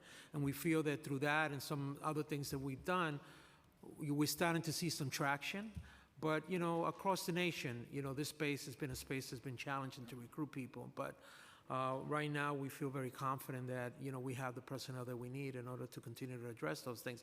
But in some cases, as the Chancellor alluded, the numbers are just outnumber what we could provide, and we have to do what we need to do to keep the system, the college safe.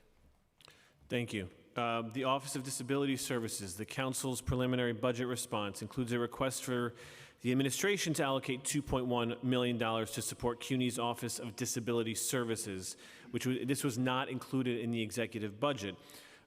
Please speak about how that's going to impact your ability to provide services for students with disabilities. Well, so we're very proud of the work that we do in that space, servicing the students there. We made great strides through CUNY Accommodate. I know that you're familiar with that program from previous hearings and your own interest in the area.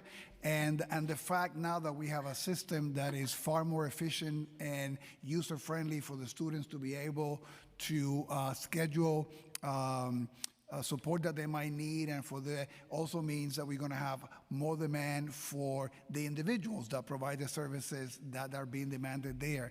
So the request for funding that you have in the green sheet will go to be able to address precisely additions in personnel so that we can better meet the demand that is growing for those services. I don't know if you want to add anything, Alicia, on that.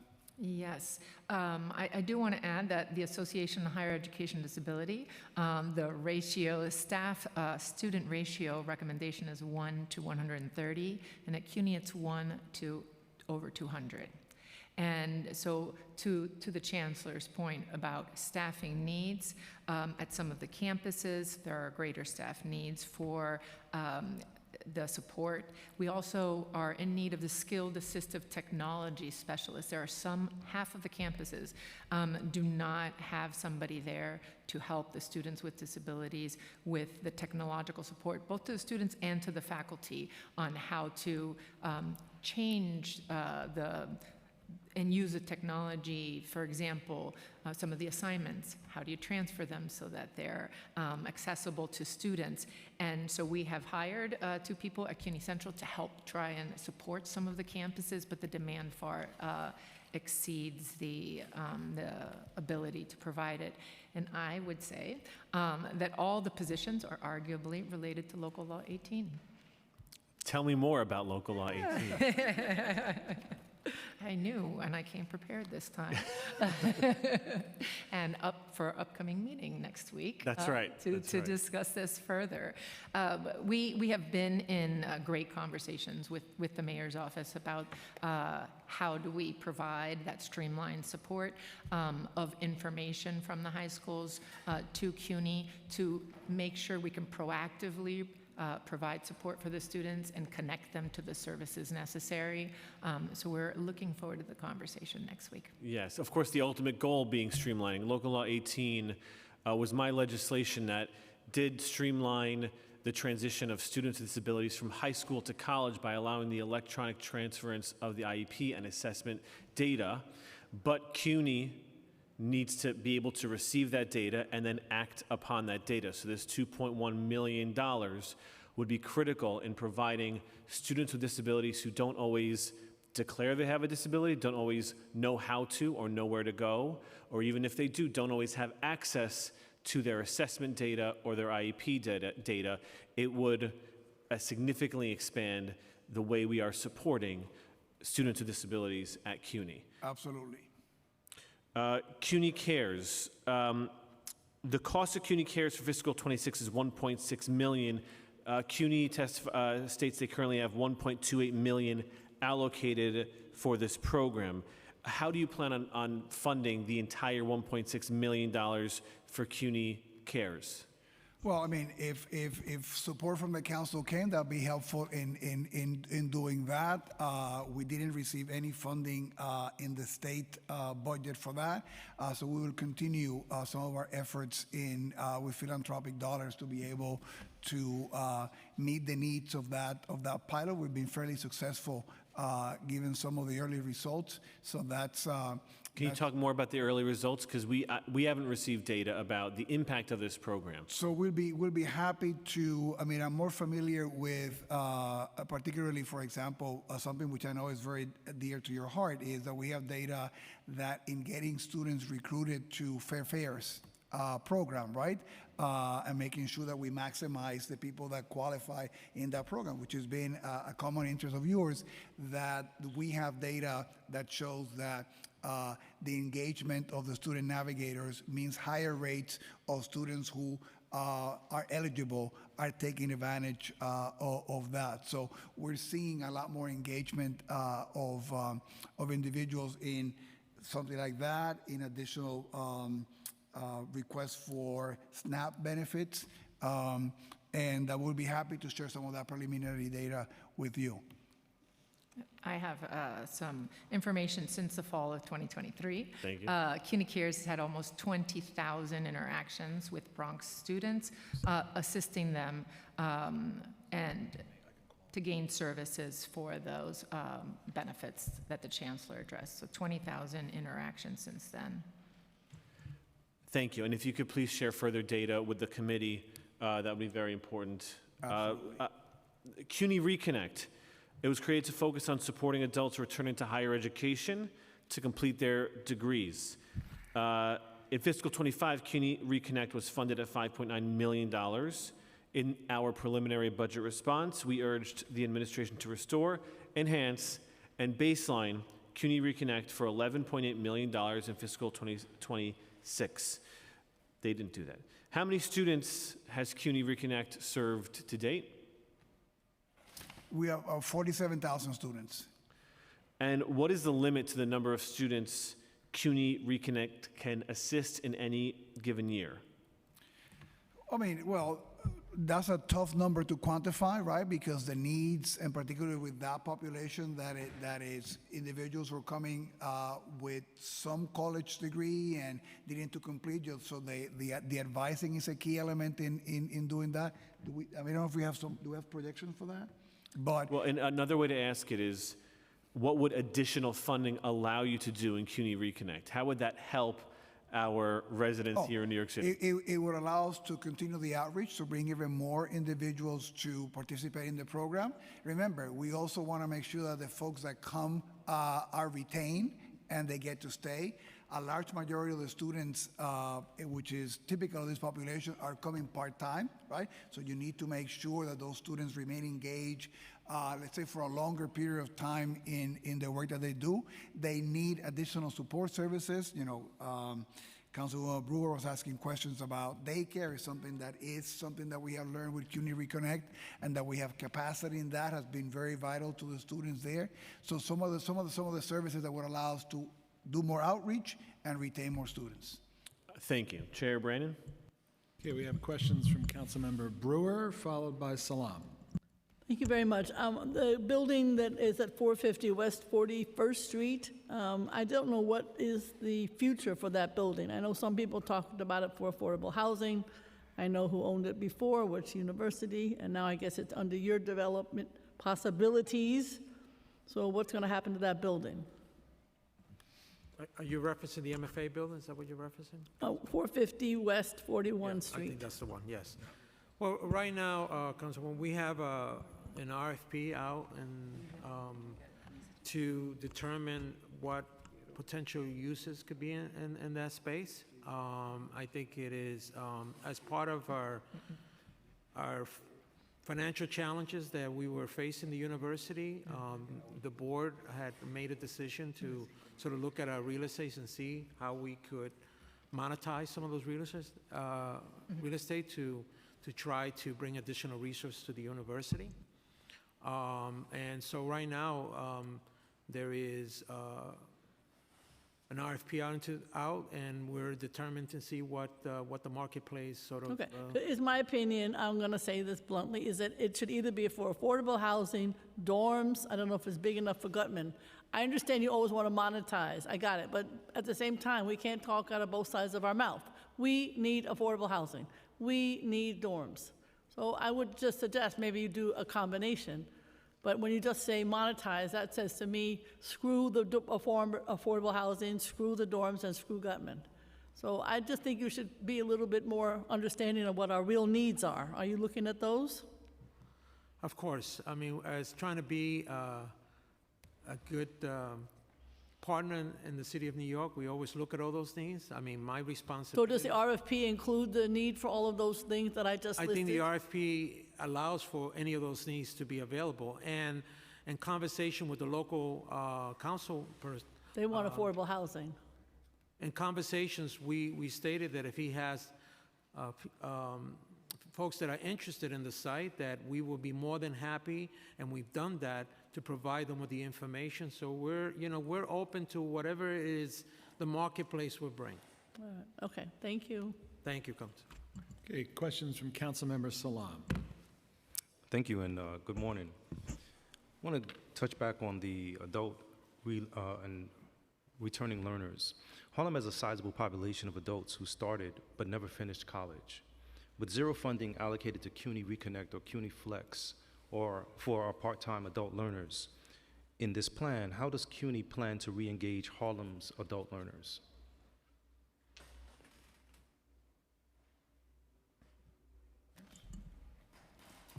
Thank you for the question. So our goal with funding for CUNY Reconnect, we have learned a lot on reconnecting with the adult population and what their needs are and how to connect that with them. And our proposal really is to expand that outreach, and we have partnering with local organizations and including disability service organizations. And there are adults who have some college credit that have disabilities, and reaching out in creative ways to other populations, because the onset of CUNY Reconnect was reconnecting with students who had stopped out of CUNY. But to your point, there are many adults in New York City who have some college credit, whether it be CUNY or not. And so now this next phase of CUNY Reconnect is reaching out to that student population, working with local organizations who may have staff who want to upskill, and how do we connect them and reach out and coordinate with them. Yeah, because we definitely want to make sure that they get the opportunity to go back to school, especially as, constituents, my constituents in particular. About affordability and equity, many of my constituents are first-generation college students facing financial hardship. Why does the executive budget still exclude funding for the CUNY application fee, waiver, or the CUNY free community pilot? And how can we fix this in the final budget? So thank you for your question. So the application fee waiver, to your point, is one way of eliminating barriers, which I think is the point that you're trying to make about this population. So thank you for your leadership and support in that arena. And we saw the momentum in what eliminating the fee waiver, even for 4 weeks, did in bringing more students to apply from the New York City public schools, right? So we want to build in that momentum to eliminate all barriers for the students that we serve. So we think that we can get to do that, so nobody has to debate whether $65 becomes something that keeps me from applying. So we're very committed to that. The council's support on that and the speaker's support will be huge in making that happen. And I can see how the eyes of students, lit bright with enthusiasm when they are told, you're worth it, you don't have to do that, we just want you at CUNY. Well, thank you for your commitment. I just have one final question. Faculty and staffing. City College in Harlem has long been the beacon of opportunity, but it also faces high vacancy rates and faculty burnout. What is the plan to fill vacant pedagogical and non-pedagogical positions in Harlem-based campuses, and how will CUNY ensure faculty diversity? Thank you for your question. So the funding for faculty in City College is something that It falls mostly within these resources that come from the state. And I know that City College has been increasing their enrollment, right? So they've been investing in new programs. They've been traditionally a very strong campus in STEM, right? Which means that not only do we want, to your point, very diverse faculty to make sure that they're teaching our students, but we also need to at times pay a premium because those faculty tend to be, you know, in larger demand and therefore more costly. So, you know, we are committed to that work, and we've been supporting the work of the campuses in advancing their diversity, something that's very much dear to President Boudreau's interest, and we continue to support them. Actually, Chair, I just have one final quick question. Sure, go ahead. If possible. So, City College, which is also located in my district, is home to the High School of Math, Science, and Engineering, one of the best high schools in the city. I would like to know if CUNY is developing a pipeline system that will allow for City College to work with and prepare students in our district to be able to be accepted and enter the school. Oh, so absolutely, and the STEM school is one of those beacons of great hope. One of the things that I'll add to your comment too, that as we're trying to do more work to get many more students connected to potential careers in STEM, in science, that math background is really, really important, right? You cannot take upper level courses in high school if you don't have that math background, right, to be able to get college credit. So we are very much building on that pipeline. There's additional money on the state budget to support early college funding, which will create sustainable paths to do that. But we're entirely supportive of that line of work, and you have a stellar program in the district doing great work. Thank you. Thank you. Thank you, Chairs. Thank you, Councilmember Salam. Lastly, on the CUNY School of Medicine, I had the pleasure of visiting this campus. You have a lot of gargoyles on the City College campus. It was a little unnerving. And if any of you are a 90s kid like me, you know the cartoon. I don't think any of you are. It's a great place to take trick-or-treating on Halloween. If you want to traumatize your kids, I guess, sure. I don't.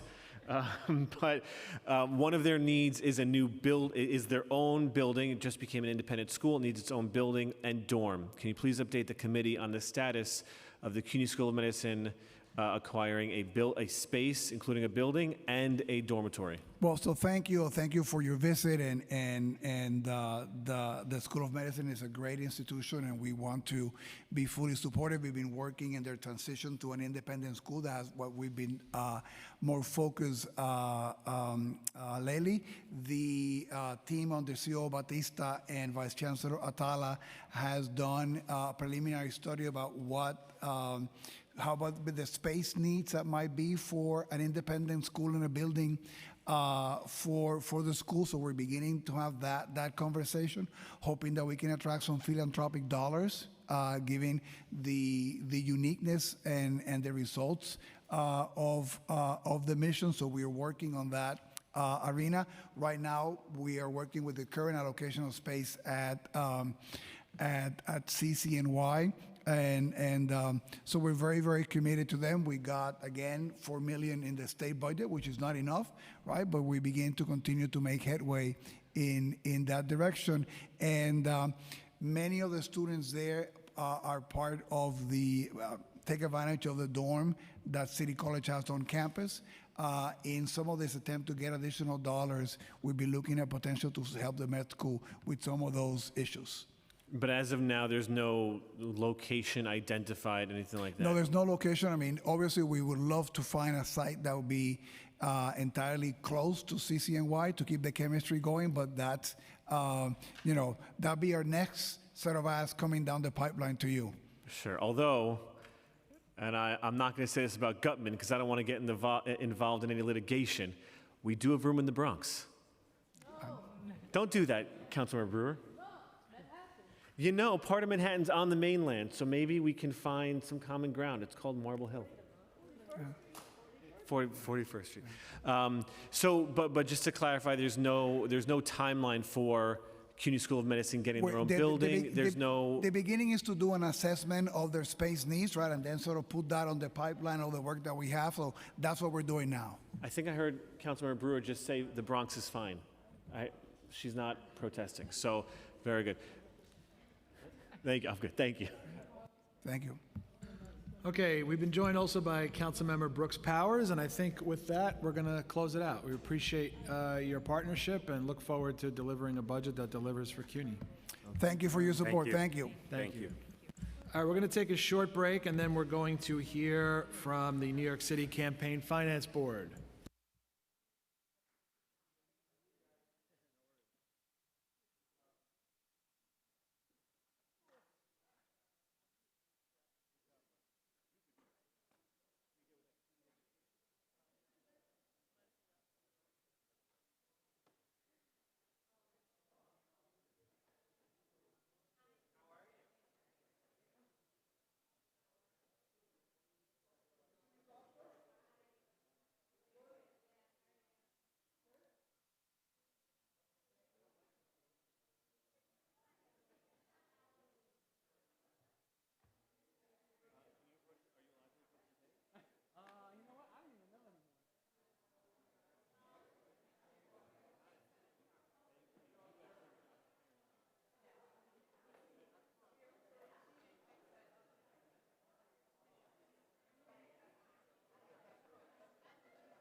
Ladies and gentlemen, could we find our seats? We're about to begin.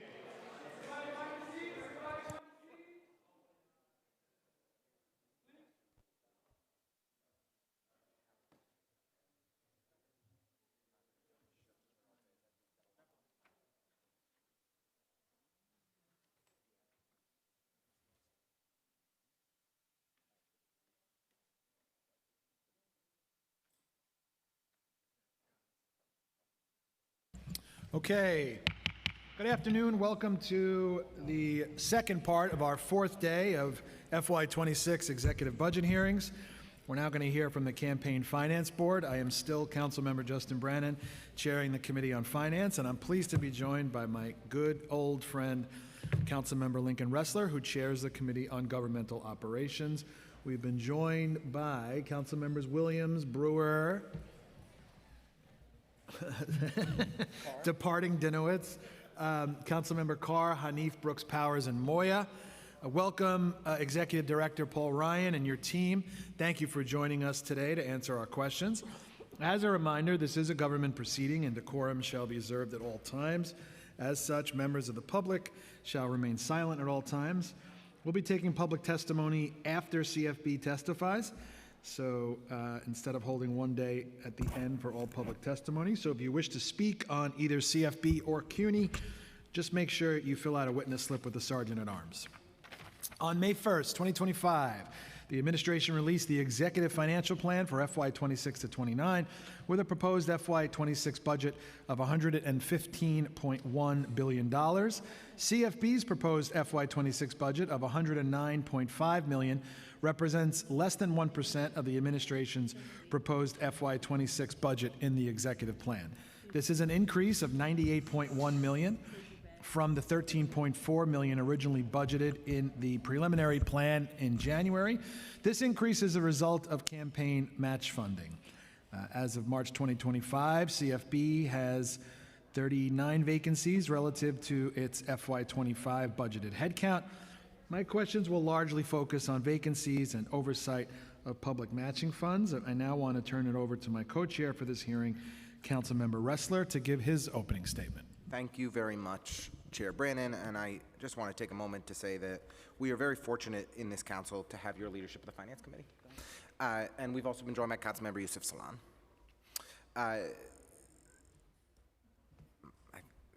The Campaign Finance Board, as we all know, is an independent agency that provides campaign finance information to the public, enables more candidates to run for office by granting public matching funds, increases voter participation and awareness, and combats corruption in city elections.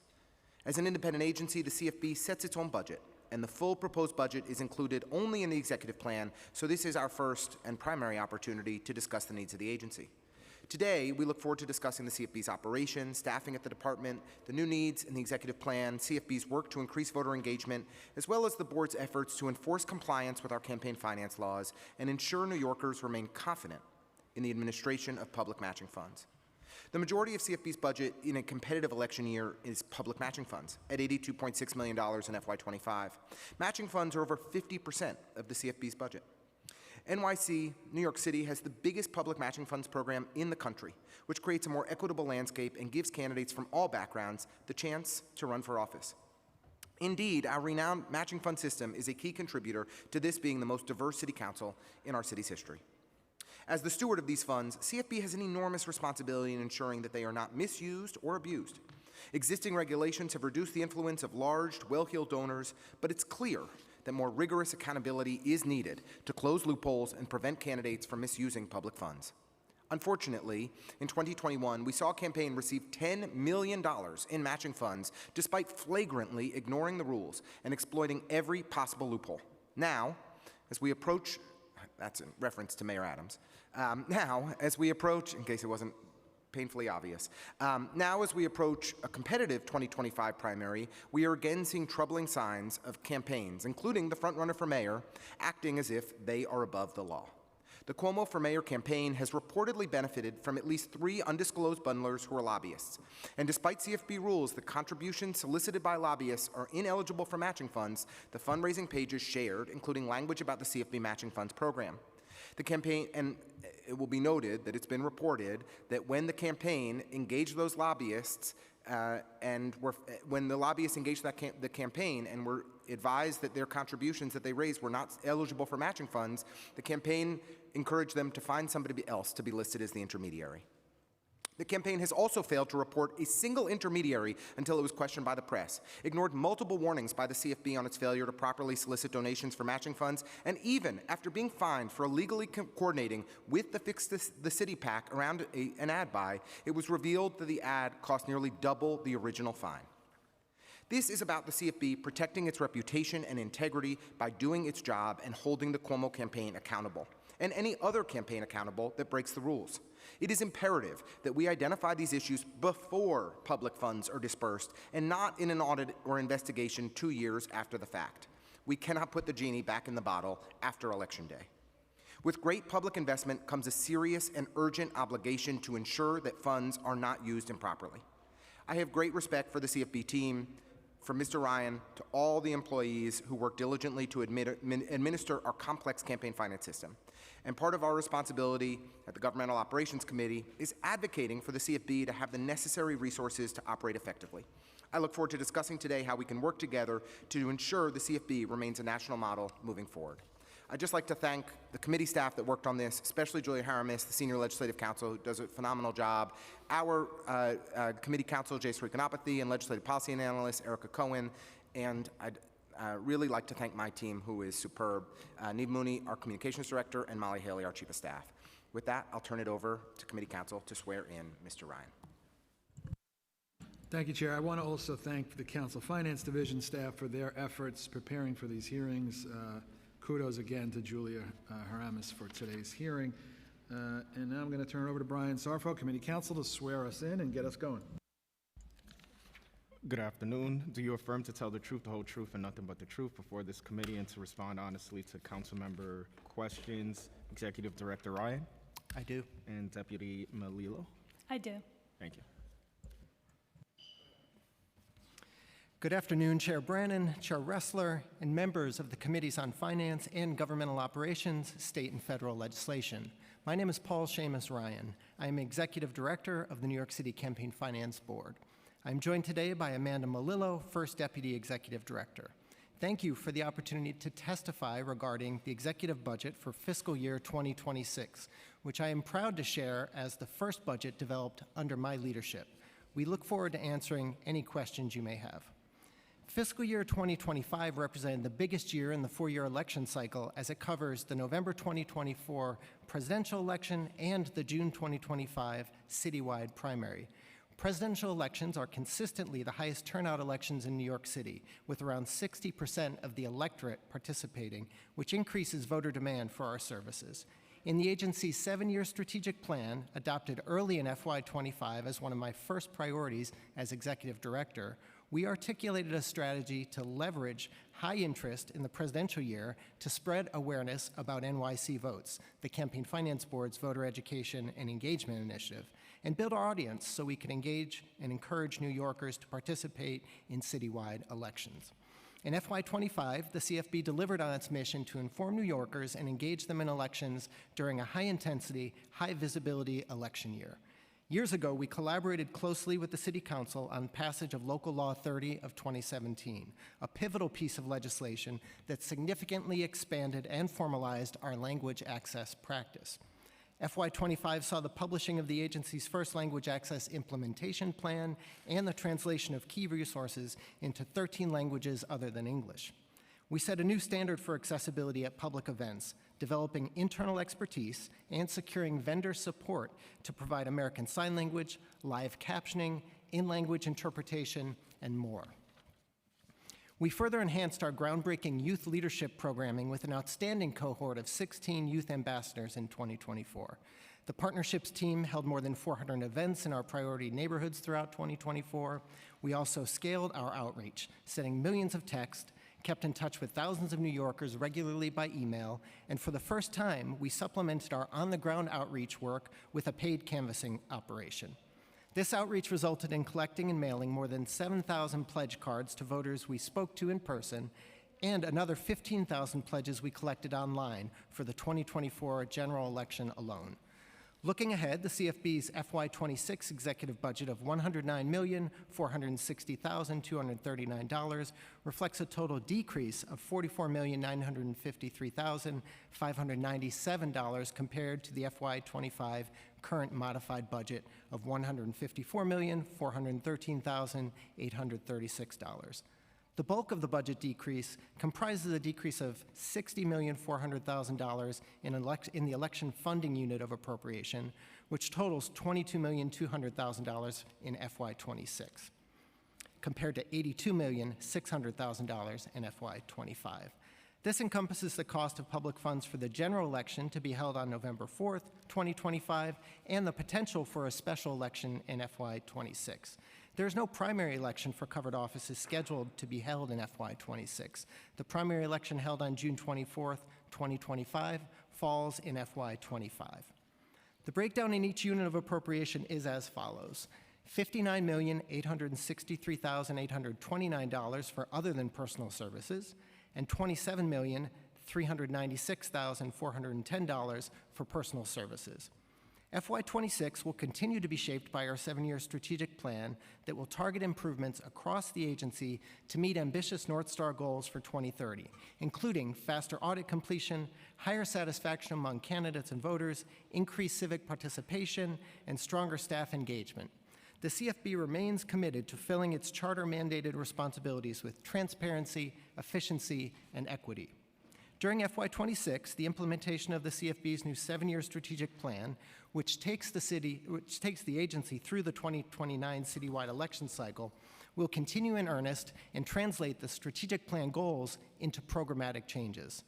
As I have previously testified before the Council, we have an agency North Star goal of completing 90% of audits within 1 year of the 2029 election for candidates who do not request and receive extensions with minimal increased risk. In the short term, we've committed to a benchmark of completing 50% of audits within 1 year of the 2025 elections, and are committed to starting post-election audits immediately after the June primary for candidates who are not in the general election. We are also engaging an outside consultant to help us develop a roadmap for improving the candidate experience and optimizing the audit process. This effort will support a more efficient and streamlined matching funds program. In FY26, the CFB will continue updating our legacy process and technology systems. This multi-pronged approach begins with process mapping, leading to process improvements, and then the implementation of supportive technology. We are also addressing a high vacancy rate within our tech team. While we work to fill these roles and bring more technical capacity in-house, we continue to rely on vendors to ensure continuity and progress on critical projects. Through FY26, the Campaign Finance Board is committed to providing comprehensive voter-facing education on the Matching Funds program to highlight its benefits, including first-time public funds education mailers that began arriving in New Yorkers' mailboxes last week. Some highlights of our plans include the voter guide, printed and digital educational materials, and a targeted multimedia advertising campaign. The voter guide is mailed to all registered voters and published online for the general election. This information will be communicated not only in English, but also in 13 additional mandated citywide languages. We will also have a video voter guide with ASL interpretation and closed captioning available on our website. Beyond the Matching Funds Awareness Campaign, we built campaigns around ranked choice voting and education pursuant to Local Law 21, which was passed by the City Council in 2021 and runs through 2025. We're also supporting the visibility of our debate program throughout the year with marketing and advertising. Our increase in personal services represents a headcount increase of 45 new positions, representing a 21% increase from our current headcount of 213 positions. The 45 additional positions will support work related to our technology contract portfolio, strategic plan implementation, and to support general operations. As our budget has grown to accommodate expanded mandates, particularly around language access and other legal requirements, we recognize the need to scale our internal infrastructure accordingly. We have built new programmatic teams. We have not scaled our staffing levels in operations and finance in tandem. Adding staffing in these areas will provide the necessary support to carry out our mandates and contract with outside vendors who are partners in this work. To support timely production schedules and ensure compliance with legal mandates, we have begun strengthening our people operations functions to better manage hiring, recruitment, and onboarding. We have also prioritized laying the groundwork for more specialized roles and a more robust administrative foundation to support the agency's expanding structure. As always, our work is guided by a deep commitment to empowering New Yorkers to make a greater impact on their elections and strengthening our local democracy. We are grateful for the support of the Council in advancing these goals. Thank you again for the opportunity to testify. My colleague, Ms. Melillo, and I are happy to answer any questions you may have. Thank you. We've also been joined by Councilmember Palladino. And Deputy Speaker Ayala. The executive plan includes $91.9 million in additional city funding, along with 171 positions in FY26, only for the Campaign Finance Board. We know this is the typical annual adjustment made each year in the executive plan based on CFB's projections for the following fiscal year. Could you provide us with a breakdown of this funding? How much is budgeted for staffing and operational expenses? Yes, absolutely. So our FY26 budget request is for our personal services and staffing is for $27,396,410.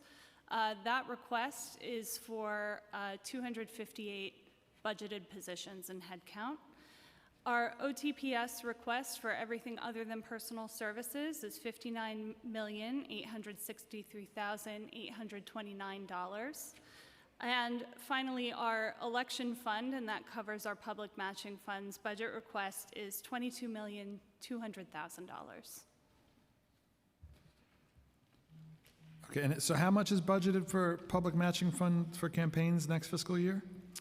So this covers the November general election. We have budgeted $22,200,000. And how do you determine that amount? That is a great question. Thank the staff. So we always, we come up with a projection far in advance of when elections are happening. Generally what we do is we look at data from past elections. We will look at every single seat, whether they are considered open seats, meaning we have no incumbent running for re-election, or if we do have an incumbent running for re-election. And then we will look at the averages of how many candidates tend to run for those seats, whether or not an incumbent is running. Those draw fewer competitors in those contests. In addition, we look at the average amount of public funds and come up with a projection for each election.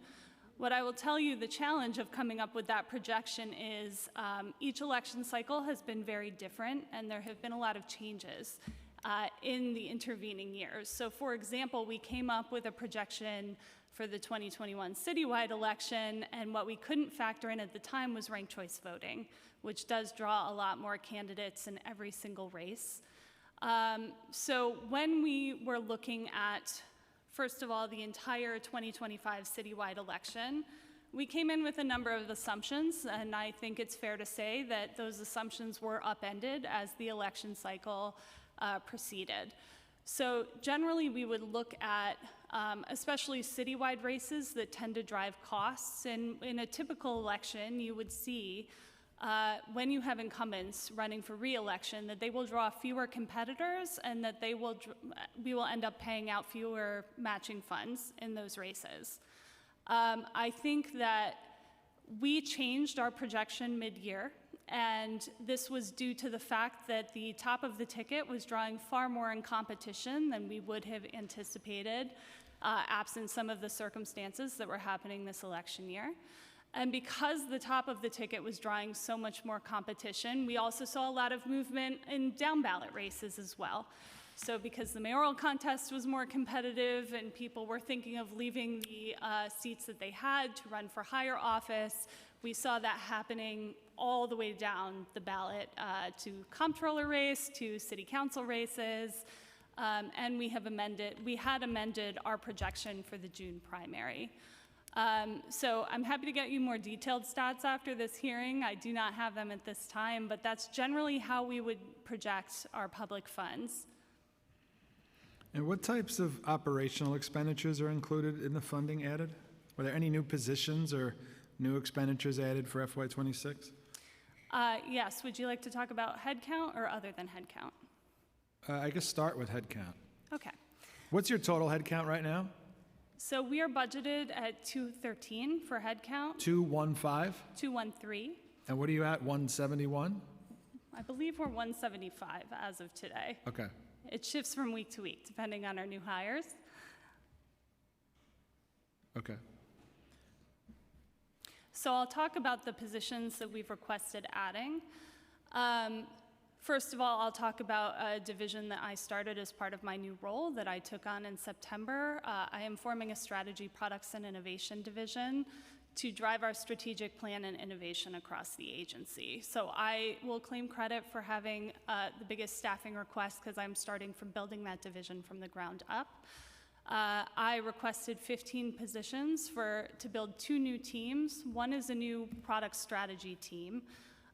When Paul first took on his role as executive director, this was one thing that he identified right away that I think has been a major gap in our agency's innovation in the past, where I think that we wanted to fill in these gaps and have a team that was really focused on strategy for technological innovation. What do we build when? And why do we build it, and who are the constituents that we are best serving? So what this team will be doing is really creating and leading this product roadmap that is going to take us through the 4-year election cycle and beyond.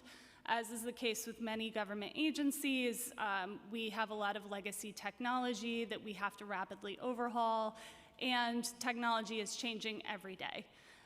So this product team is really going to focus not only on modernizing us to where we need to be today, but also where we need to be for the 2029 election cycle and beyond. So Where do you think where are the holes? I mean, where are we behind? in terms of our technology, Yeah.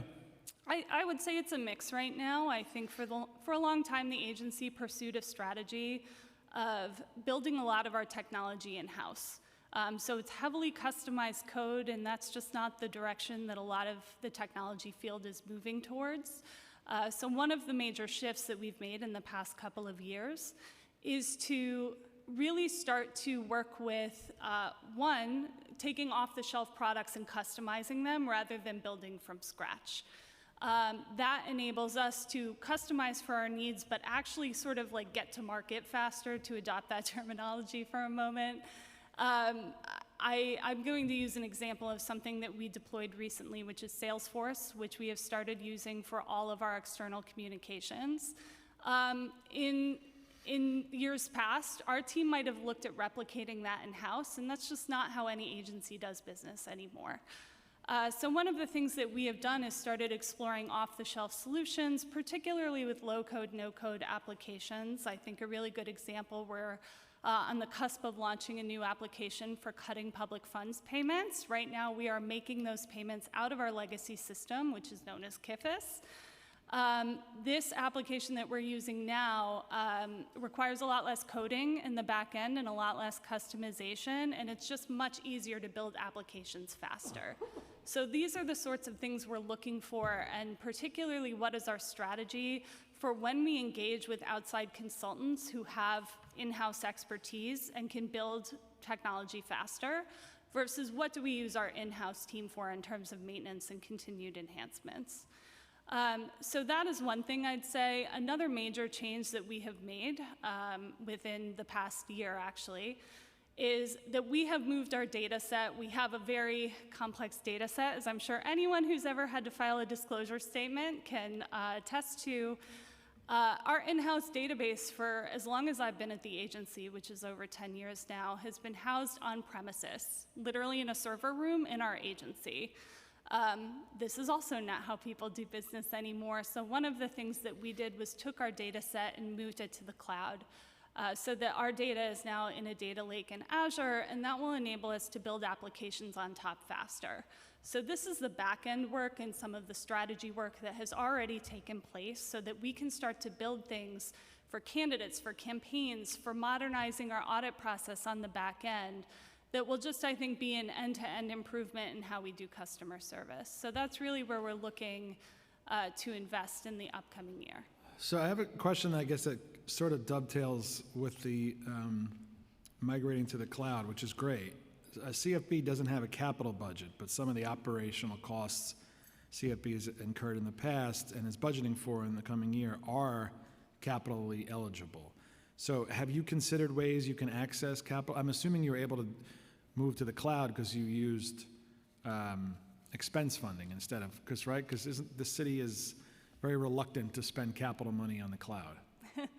I can't speak to what the city spends capital funds on and does not, because to be honest with you, this question only came up very recently in conversations with the Council Finance Division. What I can say is that the agency traditionally has spent what might be considered capital funding out of its operating expenses, which we are able to do because of our budgetary independence and our partnership with the council on that. I do know that capital funding would require approvals from OMB and working through other agencies, and I can just say, as someone that we do work off of citywide requirements contracts that are held by other agencies. We used to run our advertising campaigns through the Department of Health and Mental Hygiene.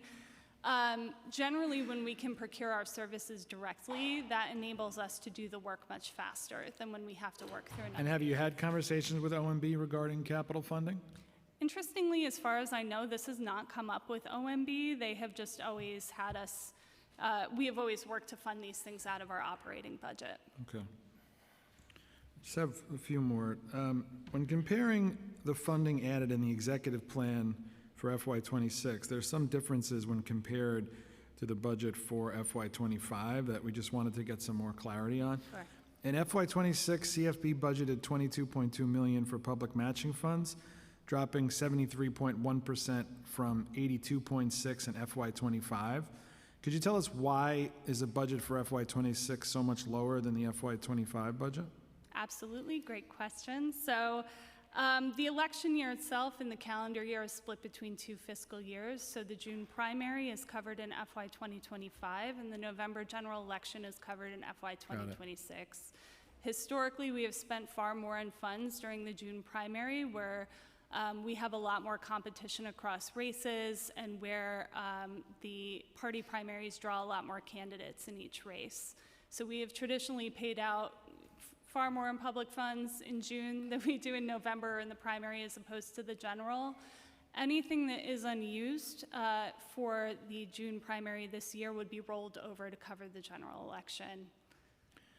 And there's CFB has $10 million in the budget code for strategy, product, and innovation. Is that the group you just mentioned? Yes, that is my new division. Okay. Okay, we've been joined by Councilmember Stevens, and I'm going to kick it to Chair Ressler. Thank you so much. Thank you. Thank you, Chair Brannan. Just as the chair noted, there's a significant increase in the proposed headcount for the CFB for the upcoming fiscal year, adding 45 positions and going from a budget headcount of 213 up to 258. Could you provide a breakdown of where those positions will be within the agency? Certainly. So in terms of the new positions that are requested, I think I just mentioned a minute ago, 15 of those are in strategy, products, and innovation. So that's the new division that I am currently starting up. 10 positions are added to our public affairs division. That's where our voter education and engagement initiative, NYC Votes, is housed. So there we're looking to add staffing for language access and to our partnerships and outreach team to expand our community engagement and partnerships that we're doing out in neighborhoods around New York City. And we are also looking to add staff to our content team, so they are creating everything from what you might see on social media to the emails that voters are receiving to the products that we are distributing out in neighborhoods like one-pagers and palm cards and things like that.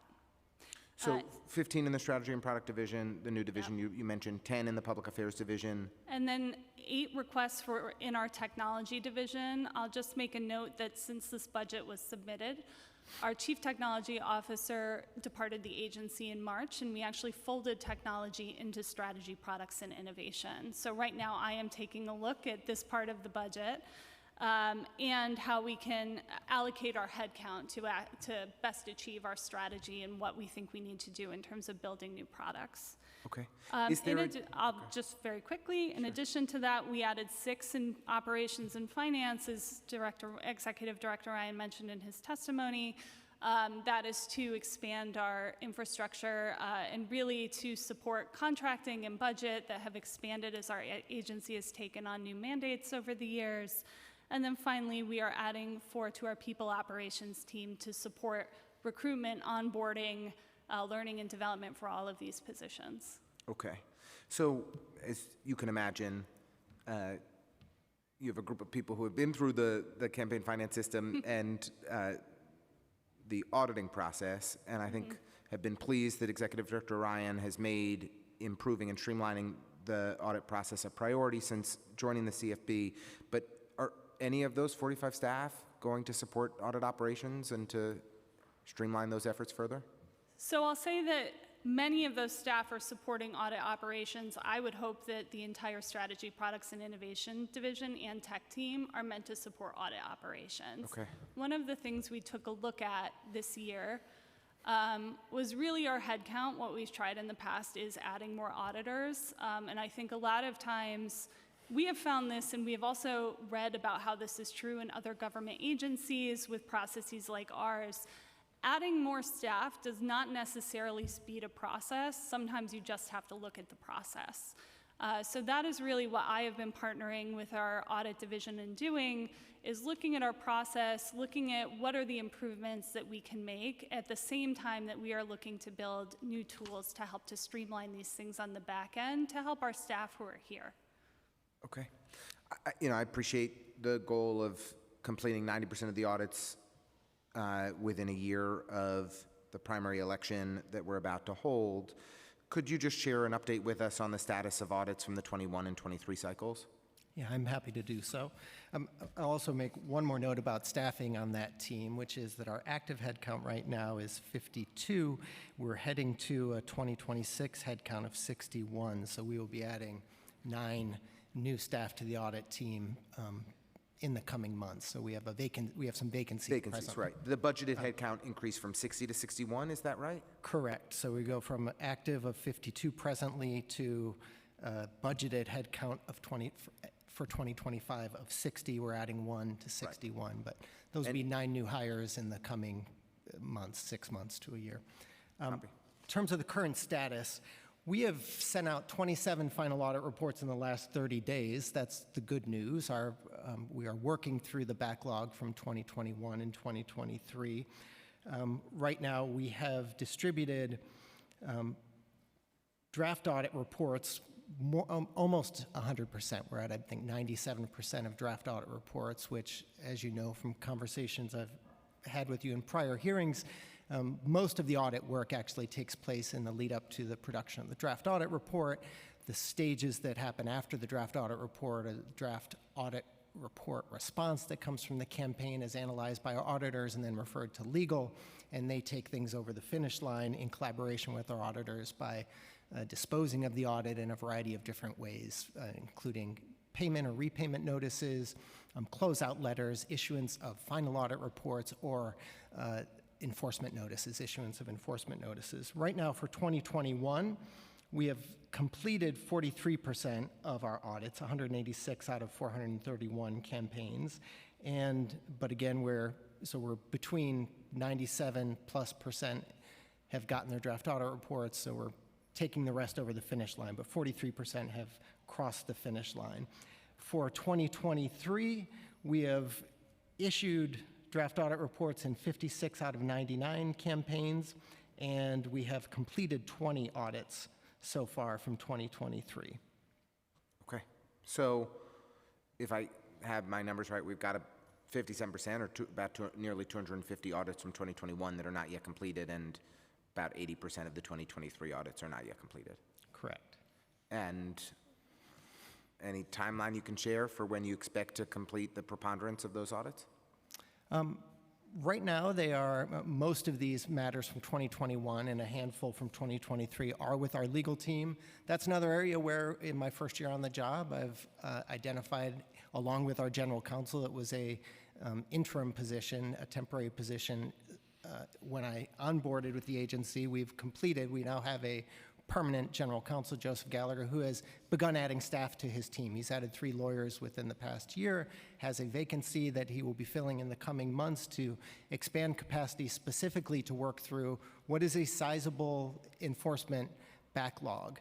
We've changed some policies in order to speed things up, both for, I'll also say that we are principally looking at system improvements for 2025 and into the future, while we are inevitably and necessarily working through this backlog. But we are splitting resources right now between the 2025 election, which is underway, and as you know, as a candidate running in the public financing program, our audit team, they're the ones that process every disclosure report, send the statement review, process the statement review response, and then determine public funds eligibility for the next payment date, which immediately coming up is May 30th.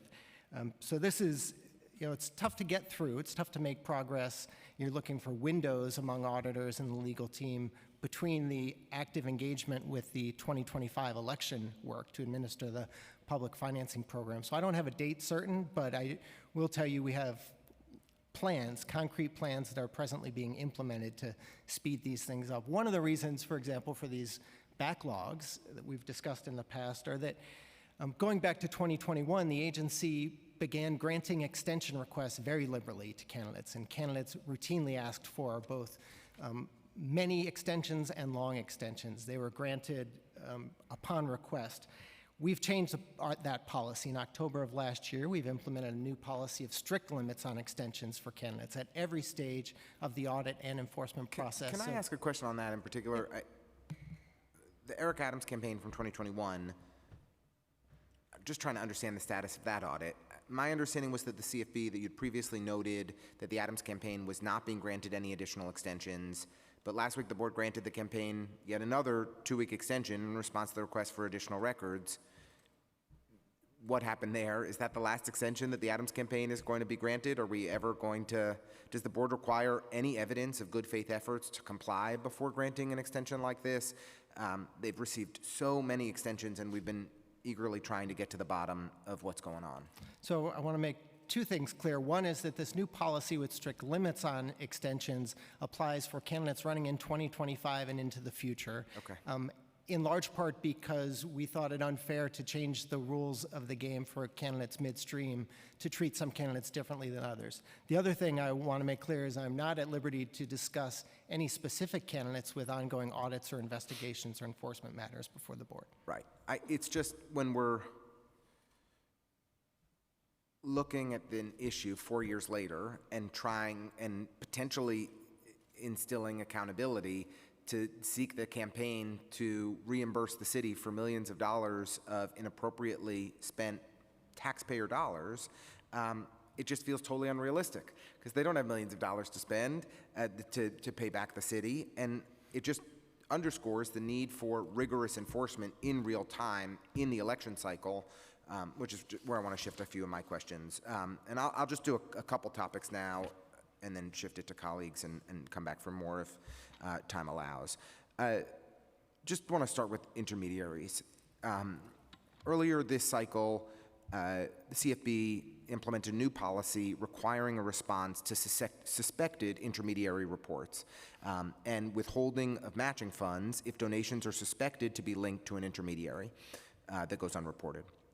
How many campaigns have had suspected intermediaries flagged so far, and how many have actually responded to your request for more information? I don't have the number of campaigns that have had suspected intermediaries flagged. I do have the number of matching funds claims that have been denied as a result of failure to respond to our suspected intermediary reports. Since this policy change, there have been 587 invalid matching claims codes attached to specific contributions that were claimed for match. So that represents about 3% of all invalid matching claims so far in the 2025 election cycle. So it's a pretty small percentage, but we are tracking the implementation of the new policy, and it is having an impact. We're seeing a significant number of matching funds claims denied as a result of failure to respond to our requests for information about suspected intermediaries. That's good to hear. My understanding is the CFB is only withholding funds if there's no response after statement review of disclosure report 8, which was due in April. Is that right? The policy will remain in effect. We will not be matching claims for which they don't respond to a suspected intermediary. The timing is going to change a little bit with the 4-day turnarounds that are coming up for the next 2 payment dates. The I end guess result the will question be is, that, why not go back earlier? Why start in April? oh, it went. It does go was back a look back to the beginning okay. of the election cycle, yeah. Good. Because the All right, I statement reviews misunderstood. carry over from one to the other. Anything that's unresolved in a statement review and one disclosure filing stays on that statement review for future disclosure filings. And does the CFB have access to the records that are needed to adequately assess suspected intermediaries? For example, a campaign has a hyperlink that they give to a lobbyist to send around requests for donations. Do you know what contributions are linked to that hyperlink, or is it just what the campaign tells you? We have access to the back end of our fundraising platform, which candidates, some choose to use, some do not. Others use other platforms like ActBlue, for example, which we don't have access to that information unless we request it from the campaigns themselves. But if we do candidate have X uses NYC Votes, uses your platform, creates a hyperlink for somebody on that platform, then you can see the donations that are associated with that, with those contributions? Correct. Okay. And suspected intermediary reports, is there an intention to make them public? They are an attachment to a statement review, and statement reviews themselves are available via FOIL requests. Okay. I'll say this also, which is on point. I am aiming our agency to a future state of essentially no need to file a FOIL request. Anything that is FOILable gets posted on our website. Not quite instantly, because redaction is typically needed, but within a matter of days or weeks of us receiving the document, it goes up on our website, eliminating the need, obviating the need for FOIL requests themselves. So that's the direction we're heading with our FOIL practice. That is helpful and sounds like a very positive development. If a campaign is aware of an intermediary, the requirement is that it be reported at the time of the filing that includes the bundled donations, correct? Yes. So, I get that all campaigns occasionally misreporting things and have to file amended disclosures. But if a campaign fails to report any intermediaries, that raises red flags for the CFB if there's substantial amount of donations? Well, it certainly could trigger a suspected intermediary report, and it'll be noted in the statement review. The contribution won't be matched. There are consequences for it, but it is quite routine for most candidates to not get their disclosure reports 100% right. We review them closely, and we send the statement review asking for more information, clarification, correction of what we consider to be errors or at least open questions in those disclosure reports. It's true of intermediaries, but pretty much every other aspect of disclosure and reporting to our agency. And are there penalties for chronically failing to report until questioned, or does that suggest to you that a campaign is just hoping to not get caught? I'm not going to speculate on what campaigns are hoping for, but we audit everything very closely. It's one of the reasons it takes so long. We audit so thoroughly. The upside is I am we attacking catch you just from both about sides of this everything. today. Yeah, That's we fair. catch just about everything. Takes us a little while longer than we'd like to get to that end result. And for any violations, any failure to report to us required information, there are penalties. Okay. And noted that you have access to the backend information on NYC Votes, but don't have access to an ActBlue, for example. Should the Campaign Finance Board have access to contributions through kind of ActBlue hyperlinks to understand how donations are bundled? Would you request access to the platform for a campaign to share that information if there are suspected intermediaries that are not reporting the contributions accurately? One priority for us is to strengthen the Campaign Finance Act provisions around intermediary reporting. You know, my team and I, we've had conversations with you. We've really enjoyed collaborating with you on envisioning what the next generation of intermediary reporting is. One of the things that has appeared, at least in draft legislation, is to make clear to the regulated community that the use of a personalized hyperlink created by a campaign makes one an intermediary, that is a form of solicitation known to the campaign, automatically triggering the disclosure requirement. So we'd love to continue working with you both on legislation that would do that, but also to eliminate some of the exemptions to the definition of intermediary that really have resulted in some loopholes.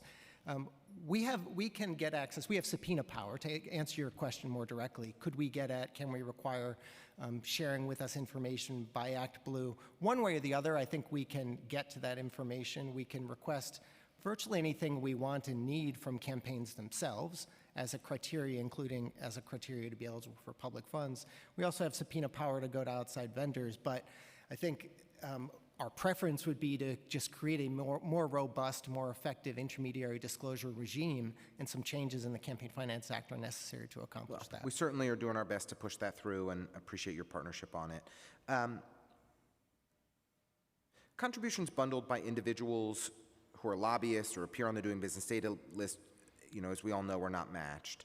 Are campaigns obligated to inform donors that those donations will not be matched when there's a solicitation by a lobbyist or somebody on the Doing Business data list who has significant business interest before the city? Is there a penalty for failing to do so? I don't know off the top of my head if there's an affirmative requirement to notify potential donors if the fact that the intermediary is involved makes that contribution not matchable. I would certainly be happy to look into that question, confer with my legal team, and get back to you on it. Just want to ask a couple questions about the decision this week to withhold $662,000 in matching funds from the Cuomo campaign because the CFB, quote, had reason to believe that the Fix the City Super PAC had improperly used information shared by the Cuomo for Mayor campaign. Earlier this week, it was reported that the Fix the City PAC actually spent $1.3 million on that ad, not the previously reported $662,000. Any update that can be shared on if the CFB is seeking to recoup additional funds from the Cuomo campaign?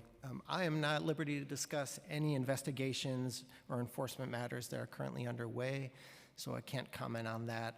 Could I ask more broadly, if an independent expenditure turns out to be larger than had been previously understood by the CFB, and the CFB later finds out there was an illegal or inappropriate collaboration between the campaign and the Super PAC, what is the process for recouping those funds? Is there a process that occurs before the election that we could anticipate, or how do you communicate with voters that campaigns have violated rules? And your reference to recouping funds, were you referring to public funds dispersed to campaigns? Yes. Recouping public funds requires a finding of breach of certification by the board. Okay. And that is typically something historically that has come in the context of an enforcement action after the election. That's the process by which a campaign that has received public funds and the board later determines that that campaign itself had violated the law to such a significant degree, there are specific grounds for breach of certification spelled out in our rules and in the law, that through an enforcement action, the board would hold both the candidate and the candidate could be personally liable for repayment of those funds jointly with their campaign committee. Copy. The charter is really clear in stating that expenditures that are independent only when a candidate or a committee has, quote, not authorized, requested, suggested, fostered, or cooperated in any such activity, right? A candidate's staff or agents cannot be involved in the planning of any outside advertisements. These are incredibly broad prohibitions, as they should be. But how is the CFB able to enforce this? The CFB has a rule that lays out 13 factors that the board can consider in determining whether or not a specific expenditure is or is not independent from the campaign that it's associated with or supporting or the opponent. Are you able to access or request phone information, text, email information between relevant parties in real time to be able to get to the bottom of whether coordination is happening, considering such an exceptionally broad prohibition in our city charter? Not limited to coordination, but generally speaking, the Campaign Finance Board has very broad subpoena powers to get at information to conduct investigations. Have those subpoena powers been used this election cycle? I'm not at liberty to discuss ongoing investigations and enforcement, so I'm not going to respond to that. Tried to do it broadly to see if there was a way to sneak in there, but I understand. Are you concerned that donors with significant business interests before the city, like DoorDash, are making giant donations to super PACs in a clear attempt to influence city policies? $1 million contribution from a corporation with significant business interests before the city feels entirely contradictory to the spirit of our campaign finance laws. I recognize there are limitations that the Supreme Court has placed, and you know them much better than me, but what more should we be doing to ensure that our public funds aren't going to candidates who are kind of relying on independent expenditures as a backdoor around our campaign finance system? Should there be any ramifications for candidates who are in our campaign finance system accessing public funds who are at the same time taking these enormous contributions through super PACs from entities that do business with the city? As you know, I've spent 25 years in the advocacy world of campaign finance and election law as a watchdog. I had many opinions and many policy suggestions. In my present role, my number one job is to enforce the laws on the books, and I work very closely both with my intergovernmental relations team, with my legal team, and with our board to come up with policy proposals. We vet them carefully, and we are happy to work with you and other members of the council to come up with policy reforms or solutions, way to address the problems that you've just identified that are concerning you.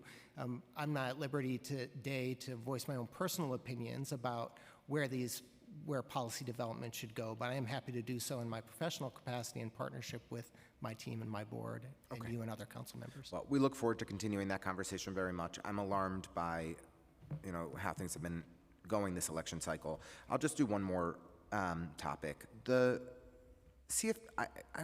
Could you help clarify for me CFB rules regarding payment to staff members who work on a campaign? Under what circumstances can a campaign staff be unpaid? It's a great question, and as a general matter, people are not only permitted to volunteer for campaigns, but in my personal view, that is a good thing for democracy, people volunteering for campaigns. Volunteers are not making in-kind contributions through their volunteer efforts. So long as an individual is uncompensated, period, working for a campaign for free, they are exempt from the definition of contribution under both the Act and under board rules. However, the important thing to emphasize here is that they are uncompensated. If an individual is compensated by someone other than the campaign or an entity other than the campaign to perform campaign work, they're not a volunteer. They're being paid by someone, and that someone who is paying them is making an in-kind contribution to the campaign. So those are, that's how this sort of plays out. That's how both the existing provision of the Campaign Finance Act and the board's rules apply to that type of conduct. Volunteers have to be unpaid. That's the definition of volunteer. So just to make sure I'm following you plainly, a volunteer has a full-time job that they're paid for, but for the time that they should be at that full-time job, they're working those same hours on the campaign and volunteering their time. That is inherently an in-kind contribution from the entity that is allowing those staff members to work on the campaign? It's a fact-dependent analysis, so I will certainly allow your interpretation of the law and your application of that law to the hypothetical, or maybe not hypothetical facts in your mind. But the reality is that if someone is paying a person to do work for a campaign, that person is making an in-kind contribution to the campaign. The fact-dependent analysis depends on, does the employer require timesheets? Is the person filling out those timesheets? What is the employer doing? Sure. I fill out a timesheet. If I were working for a campaign when I'm supposed to be working for the taxpayers of the city of New York, I would be violating the law. Would unpaid staff members who are registered lobbyists raise alarm bells for the CFB? Alarm bells, no. I wouldn't say that. I mean, again, our job is to apply the laws that exist today to the facts that are known to us. And when members of the public suspect that something fishy is going on with the campaign, suspect that something potentially illegal is going on with the campaign, the appropriate course of action is to file a complaint with us, which gives us the opportunity to look into it, to investigate. And if the individual worked on a campaign in a previous cycle and is now choosing to volunteer their time, would that raise alarm bells for the CFB? That alone, no. Not knowing more facts, no, I can't say. So people change what they do with their time and their lives pretty routinely. But. Okay. There are many other topics that I would like to ask you about, but I think I have probably gone for long enough for the moment. So we'll pass it over to colleagues and circle back if time allows. Thank you, Chair. We've been joined by Majority Leader Farias, and we have questions from Councilmember Brewer.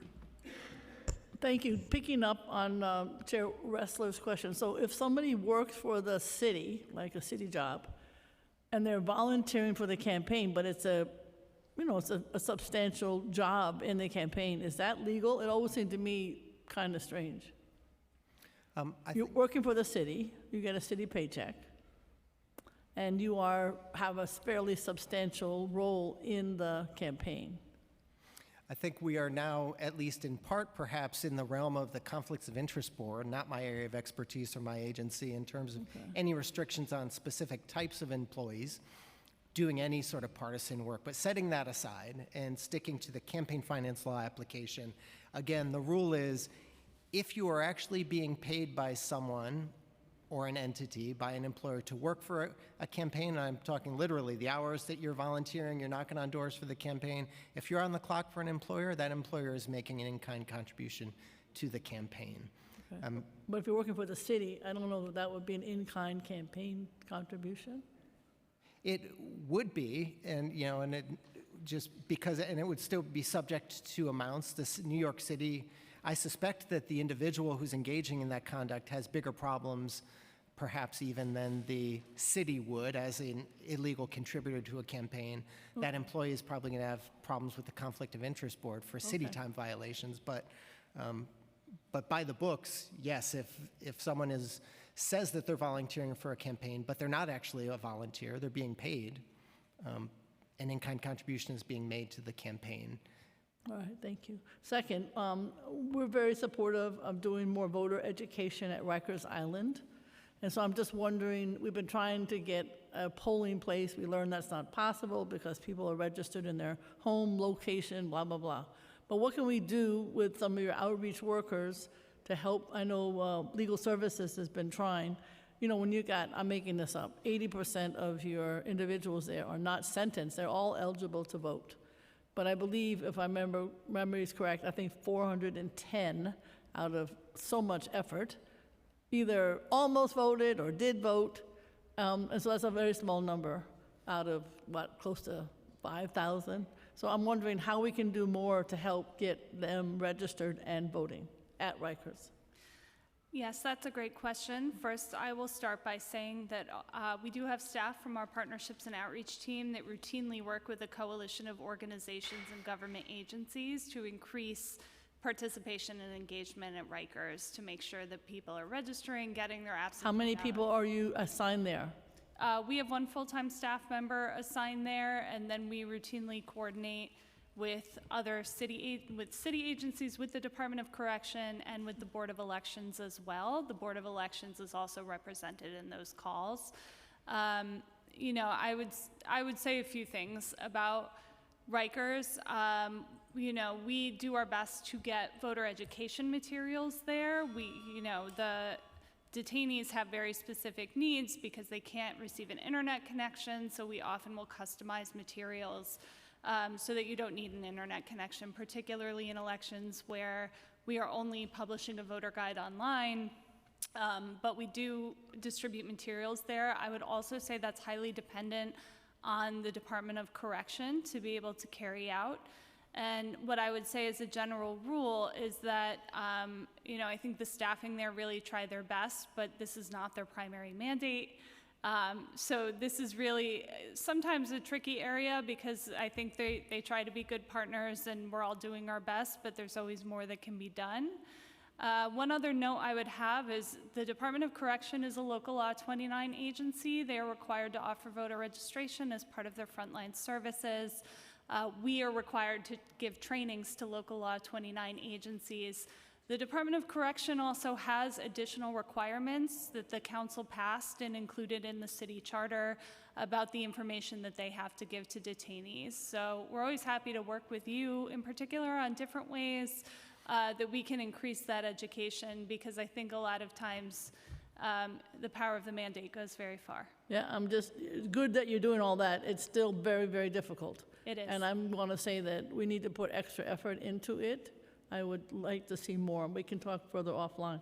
Ranked choice voting, I understand it. I don't think anybody else does. It's a very complicated way of voting. And so I know I just want to get a little bit more understanding as to what you're trying to do to explain it to people. I will be interested this year to see how many people vote just one person, et cetera. I think we just need a little bit more creativity about, from the bottom to the top, blah, blah, blah, and how that works. It's not, when I go out on the street, I'm on the street all the time, they don't know what I'm talking about. Okay. One thing I do just want to say is that we did not conduct this survey, but an outside organization did, but it really tracked with what we were seeing from voters, which is that coming out of the 2021 elections, which is the first time ranked choice voting was used, the majority of voters at least reported that they understood it. However, when we looked at the data at the back end, once the results came out, we did an analysis, particularly of rejected ballots, so which voters accidentally ranked more than one candidate in the same ranking. And we did find that specific areas of the city had higher rejection rates. I will say those generally were in the South Bronx and East New York. Right. So what we are doing this time, and I also should note that the council passed legislation that we worked with the council on in 2021 to codify what we should be doing for ranked choice voting, and that included things like advertising, like publication of materials, like inclusion of information in the voter guides, and also community education. So in general, this election, we're spending $3.2 million on ranked choice voting alone. That includes an advertising campaign across the city, and it is driving people to our website where we have additional tools, such as tools that will help people practice ranked choice voting specifically.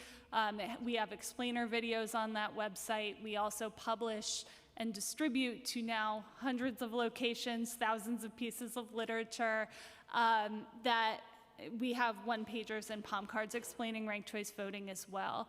We're doing an additional mailer to the geographic areas of the city I just mentioned that had a harder time with ranked choice voting when we first rolled it out. So we're just injecting some additional resources into those areas to ensure that they get that education. The last thing I would note, one thing that we particularly try to incorporate, especially in the community-based work that our partnerships and outreach team is doing, is that a lot of times language barriers further complicate ranked choice voting education, and a lot of times there are some communities or some voters who just need more intensive education, like they literally need someone to walk them through a ballot and explain it. Yes.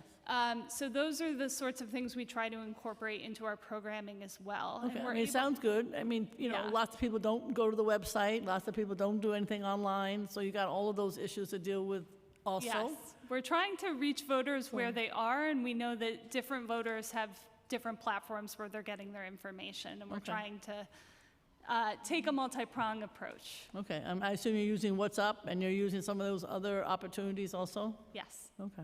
I mean, we'll see what happens. I think you're still going to end up with not understanding in some of the same locations, but we'll see, despite all that work. Just finally, how much do you spend on consultants? Is there like an amount that is different than, obviously, PS or OTPS? Is there an actual amount? And how many consulting contracts do you have? So we pay for consultants out of two main object codes. I'm going to talk about one object code is 686. So that's for general professional services, and that's the part of our budget where we're really spending a lot on those voter education consultants. So that includes our design agency. So they're designing advertising creative. If you see NYC Votes ads around the city, those are the people who are doing it. They also design and format the print voter guide when we publish a bunch of editions in a lot of different languages. Our translation vendors come out of that budget, our video vendors, where we make our explainer videos in the video voter guide. So that is making up a bulk of the money in 686. And then in another object code 684, that is for technical consultants. So those are our tech teams. The bulk of that money is coming from my division, Strategy, Products, and Innovation, where we're looking to partner within the next year with a lot of strategy consultants. We also partner with an outside vendor for Salesforce implementation, and that's going to help us retire a lot of our legacy software. That is the part of our budget where we pay for our vendors that do NYC Votes Contribute. If any of you use NYC Votes Contribute to collect contributions, we also work with an outside vendor on things such as the voter guide submission application. So when you're submitting your candidate profiles or your scripts for the voter guide. And then finally, for the nycvotes.org website, we are continually enhancing that website based So on... you're going to try to do some of that in-house as time goes on. Is that what you're saying? Yes, So that is the... So the amount for both of them is what? Do you know?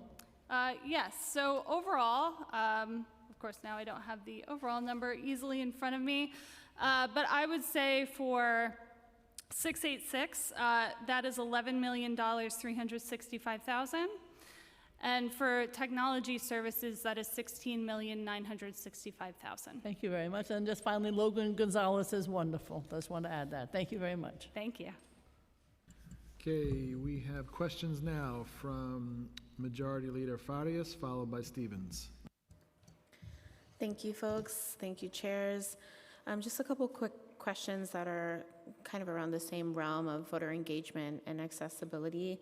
Has the CFB seen any increase in non-native English language speakers and voter turnout during recent elections?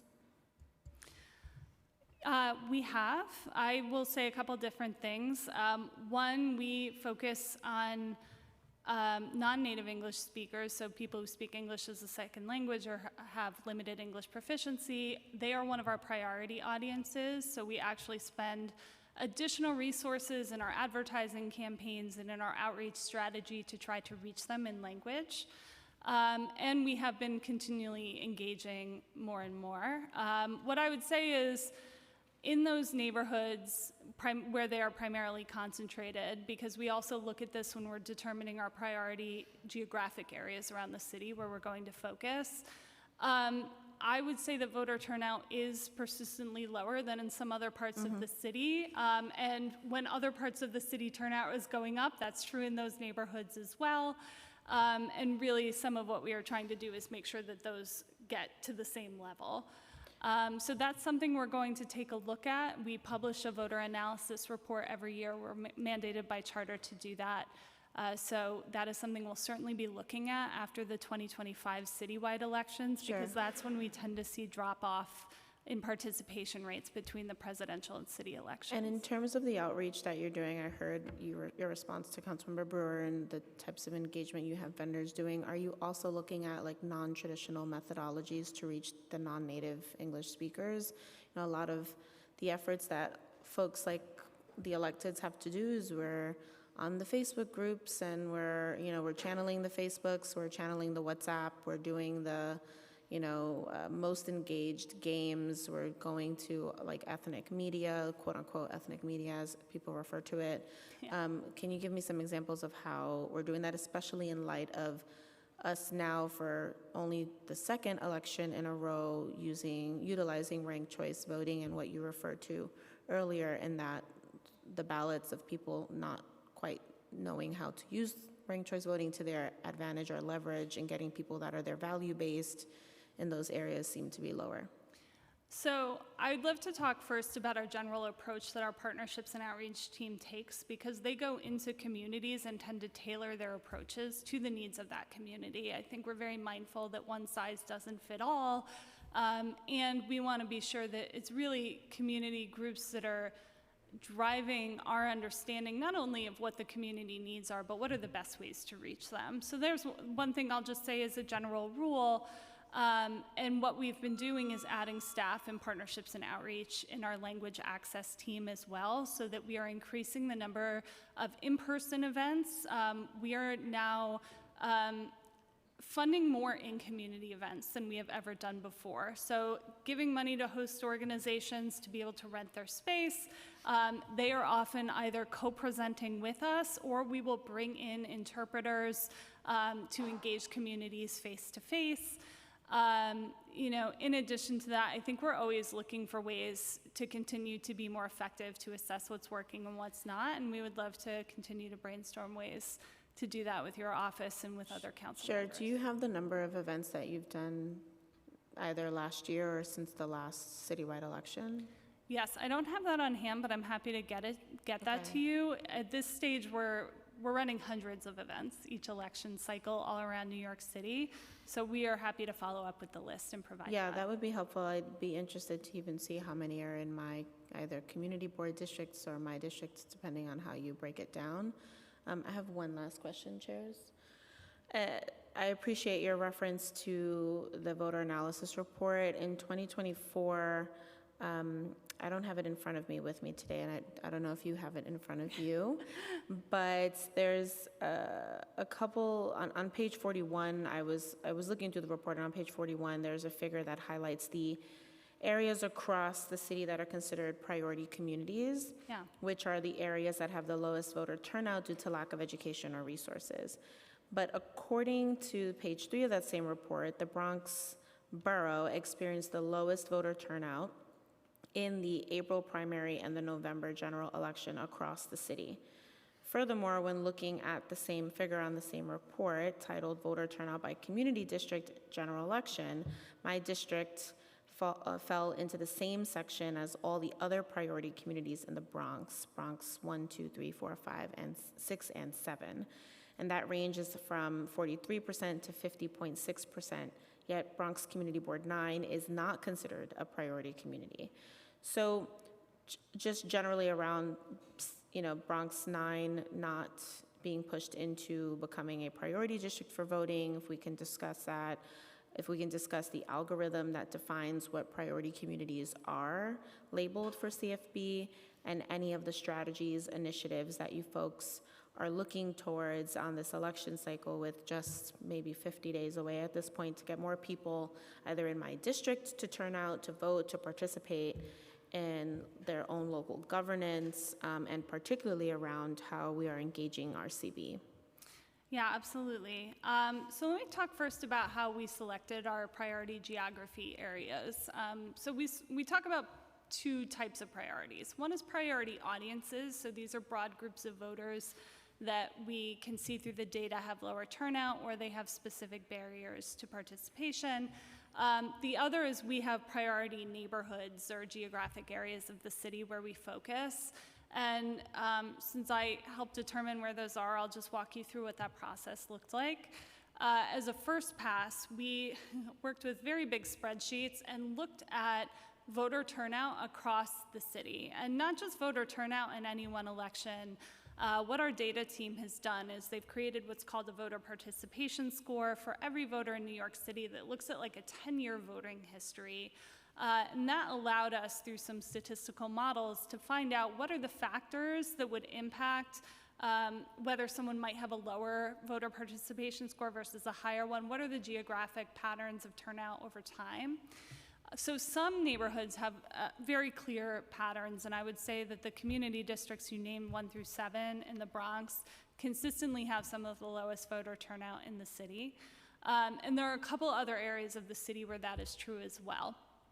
But we also did a second pass, that just because somewhere isn't the lowest doesn't mean their turnout is great. Let me start by saying that. Sure. We sort of have our lowest turnout neighborhoods, I'd say some middling neighborhoods, and then your persistently high turnout neighborhoods relative to the rest of the city. So as a second pass, we took a look at, in the data, specifically voters with limited English proficiency, and what are the languages that are being spoken, and where are the areas of the city with the most limited English proficiency. And that allowed us to pull in some other parts of the city that might be considered like more closer to the middle, like I would say this is not a great name, we call it North Central Queens, but it's really, think of like the Corona, Jackson Heights, Flushing corridor, where you have a lot of different language communities, and those languages are the ones that are primarily spoken. So on that second pass, that was how we pulled in some of the other geographies. And that was our quantitative look at it.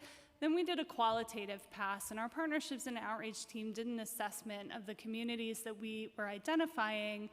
And then from there, estimated what are the areas where we already have civic infrastructure in place and groups that are already doing work. I think it's fair to say one thing we would never want to do as a government agency. We want to support groups that are already doing the work. We don't want to come in and supplant those groups or Bigfoot them in any way. We don't want to duplicate work that's happening. So there were some neighborhoods that we actually dropped out of the process because we were like, there are groups there doing great work, and we don't need to come in and do the same work. Maybe we add some additional resources to those areas through our advertising campaign or through additional mailings, but we feel really good about the organizations that are already there. So that was how we sort of arrived on these geographic areas. What I would also say is while we want to stick to them for a pretty, for maybe 1 to 2 cycles, we also continually assess. Did we look at the right things? And we're always open to feedback about whether or not we actually did that. So while we are focused in those specific geographic areas, and that's where we prioritize trying to host events and things like that, we're still in every area of the city, more or less. So we partner with different organizations and council member offices all the time. We tend to show up when people invite us places and say, yes, we will come talk about whatever topic you would like us to, like ranked choice voting, of course, being top of mind for this election. So we're always looking at ways to do better. Yeah, I'd love to keep talking about my district particularly. Yeah. I mean, there's a variety of even dialogue I'd like to have with RCB Absolutely. Upcoming, and some people might not be on the ballot, some might be, and what that means for engagement in my district particularly. And even just on the conversation around the groups that you may be saying are doing a great job, I have some groups that have come to mind, but they're not all, if any of them, I don't think any of them are just focused on civic engagement. Yes. My district also doesn't have any electoral clubs that help engage in any of this level of civic engagement, whether they're nonpartisan or partisan. So I'd be interested to see who you're looking at to say they're doing the work there, because I feel like more times than not it's fallen directly on me, and maybe I'm doing a great job in my office. But I'd love to talk about even looking or offering some more expansive groups that I know would be willing to receive information to help also disseminate it out to the folks that they're engaged with in the community. We always love that. One thing I'll say is we find elected officials to be some extremely valuable partners in getting community information out. So when we are distributing field materials, some of our best customers tend to be elected officials, and we're routinely sending materials out across the city.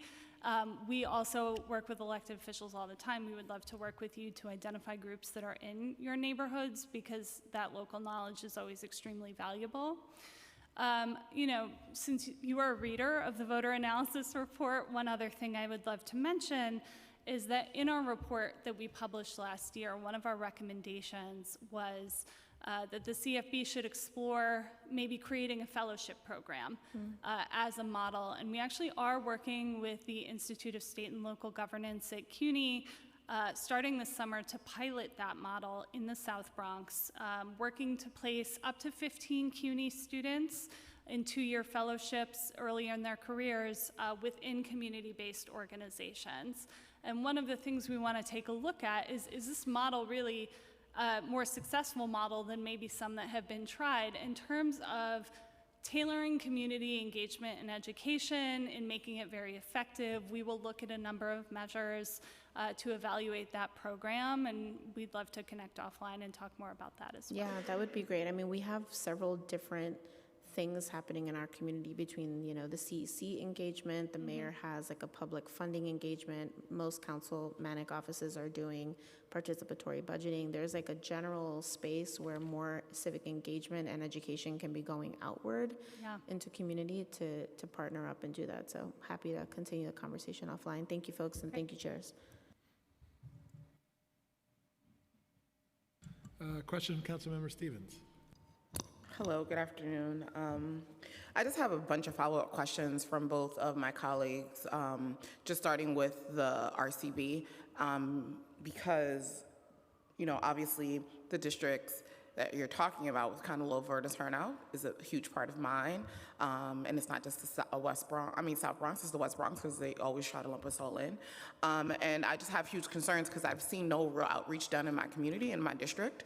And so I would love to just understand and get more specific around what exactly are the additional resources that's being sent out to these districts, and what does that look like? Because if we have a high number of ballots in these places being rejected, how have we used the last 4 years to really educate and do this work and not wait, a few weeks before the election? So I would love more specifics. Absolutely. And one thing I would also note is the big election for ranked choice voting was 2021. Because we used that the first time. We also continued that education in 2023 and are looking to. What did that look like? Because again, I just want to be clear and not to cut folks off, but I'm in the district and I've seen nothing being done. Only outreach and education that has been done by my office, and that is not fair.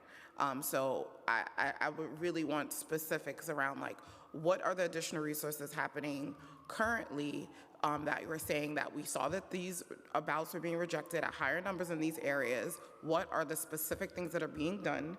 And then also, how do we use the last 4 years to actually educate people on it? Because I'm telling you, I'm confused. I would love dates and the groups you're working with, because I've seen zero being done except what I have done.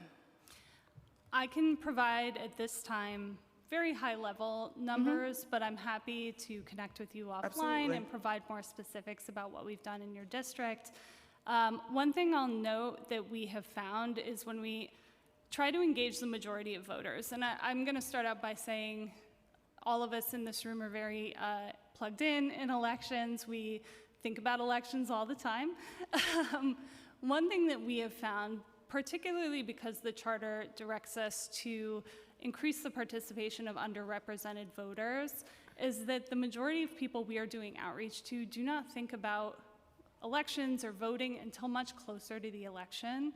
So we have found that the best way to engage them is generally about 6 weeks out. So we are launching ranked choice voting ads now, basically, to try to push before early voting and the election that ranked choice voting is the method that we will be using in citywide races. In addition to that, we are pairing that with a mailer to the South Bronx, and I would imagine the West Bronx as well. Happy to pull those geographies to ensure that there's overlap. So, and I just want to stop you just a little bit because before you continue, and I'll let you finish your thought. But I just want to say, yes, we understand that trying to have things at the top of people's mind is important, but that did not mean that we should not have used the last 4 years to be doing outreach so it can be more familiar. And so it's one of those things where we know that this is new. It's still a nuance, and we also know that we had other elections that don't have ranked choice voting. Yes. So understand the confusion. And so understand my frustration when you already have communities that already are disenfranchised with voting and already feel not a part of the system, and we have not been consistently hammering them around this process. And so to me, it feels and looks like we're continuously disengaging communities who already are struggling. And so if we have a high number of ballots being rejected, we should have used the last 4 years to do education and not just the last 6 weeks. And all the things could exist. So we could do the last 6 weeks, but we could have also been doing the last 4 years so people could have a better understanding of what this is. One thing I just will say at the top is I would never want to seem like we're disenfranchising any community, and I know our staff that do this work day in and day out would not, they also feel the same. One thing we have found, and I would love to talk further, probably not in this venue, about how to best balance voter education and avoiding voter confusion. Because one thing that we have found is that when we're talking about ranked choice voting around elections that do not use ranked choice voting, it increases voter confusion. So that's part of the reason why we try to cabin it to the election that's in front of us for when we will actually be using it. Because we have heard from voters, I went to the polls and it was maybe a state race and I thought we'd have ranked choice voting and we didn't. What's going on? So we're always trying to find some ways to ensure that we're giving voters the information they need at the time that they need it without adding to the confusion or compounding the confusion, because we use different systems all the time. So I have a couple more questions. Do you have a list of the in-person events that you've been hosting specifically in the Bronx? I don't have that with me at this time, but we'll follow up with you after this and get you that list. And how continuously are they? Do you have them like monthly? Like what I would love more like details, because it seems very high level. So we start our events for the upcoming election that's in June. We start those events generally in March. We will take January and February to reach out to community-based organizations, set up our calendars, reconnect with our partners on the ground, and then begin in earnest. What organizations are you working with in the Bronx? I don't have that list offhand, but we will get it to you. You don't have no information. Okay, well, so just understand the frustration with a person who's in the Bronx, who in the Bronx specifically, we have low voter turnout, and it consistently falls on the elected officials to do this outreach. And even to say that you don't have the organizations that you're working with, like how many are you working with? Like those things are important, because then that also gives us information that we can use to then go to those organizations and partner with them and continue to uplift this work. So we can definitely have a continued conversation offline, because I clearly have a whole bunch of questions and a whole bunch of concerns about this and how we continuously kind of drop the ball in a place that already feels like the government doesn't hear them and don't have them and are not part of the conversation. And I just want to note, this is one of the reasons why, because like we're not giving them the extra love and attention that is necessary in order for this to continuously be rolled out effectively. Thank you. Chair Ressler. Thank you, Chair Brannon. And just want to thank council members for their thoughtful questions, especially around RCV education. Just a few quick ones from me. In your testimony, Director Ryan, you mentioned that you're engaging an outside consultant in helping to develop a roadmap for improving the candidate experience and optimizing the auditing process. Could you just share who that consultant is? You want to talk about Bloomworks? We are working with Bloomworks, which is a company. They mostly got their start in the federal government in the Digital Services Office, which has now been abolished, but they have very deep experience in working in both the federal government, state governments, and in local jurisdictions. Helping. Say the name again? Bloomworks, LLC. Okay. Doing business as GovBloom. They work in with government agencies and really help them to map out legacy processes, legacy tech, and figure out how to simplify and improve the delivery of service. So we are engaging with them in a number of what are called discovery sprints, where they're going to come in and do a deep dive and map out everything for us that includes the candidate experience from end to end. What is it that campaigns go through to register with us, to disclose, to get matching funds? They're going to map out our audit process.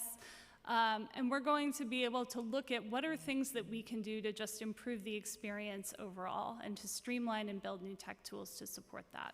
And I presume you'll be talking directly to candidates and campaigns to get their feedback? Yes, actually, I think that is one of the things that I find very exciting. I think that we have had some methods of getting feedback from campaigns, but one of the things that we want to do is prioritize more regular and real-time feedback and be able to incorporate that. And I think we could include anything from campaign focus groups to beta testing of new tech tools before we release them to wider groups, and we're looking at any and all of the options that are on the table. And just to build off some of my colleagues' questions about ranked choice voting education, appreciate $3.2 million in funding around that and the importance of it. But back in 2021, the mayor's office made a significant expenditure around RCV, I believe to the tune of $15 million. Is that right? That is what they said. What does that mean? I mean, there was a press release that they were going to spend 15.5 million, but I don't know how much they actually spent. Do you have reason to think they didn't spend the money?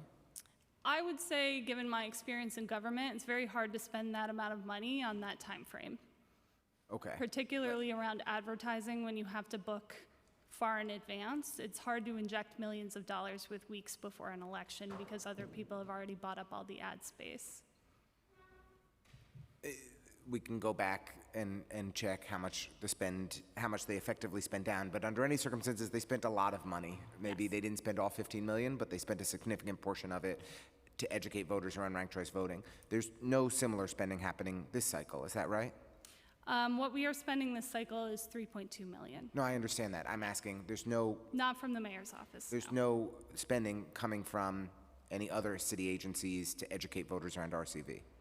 So the full extent of the voter education is here. So I just mean to say, we've seen a dramatic reduction in spending on the part of the city of New York to educate voters around this process, despite this only being the second time, really, that this model of voting is being utilized. I just want to underscore the concerns that have been articulated by colleagues that I share. Okay, a couple questions about hiring. The CFB is not subject to OMB's 2-for-1 limitations. Could you just speak to your relationship with OMB as it relates to hiring and onboarding of staff? Yes, it's my understanding that other city agencies, and I know former colleagues of mine who have gone through this process, other city agencies have to receive OMB approval to be placed at agencies. We do not go through that process.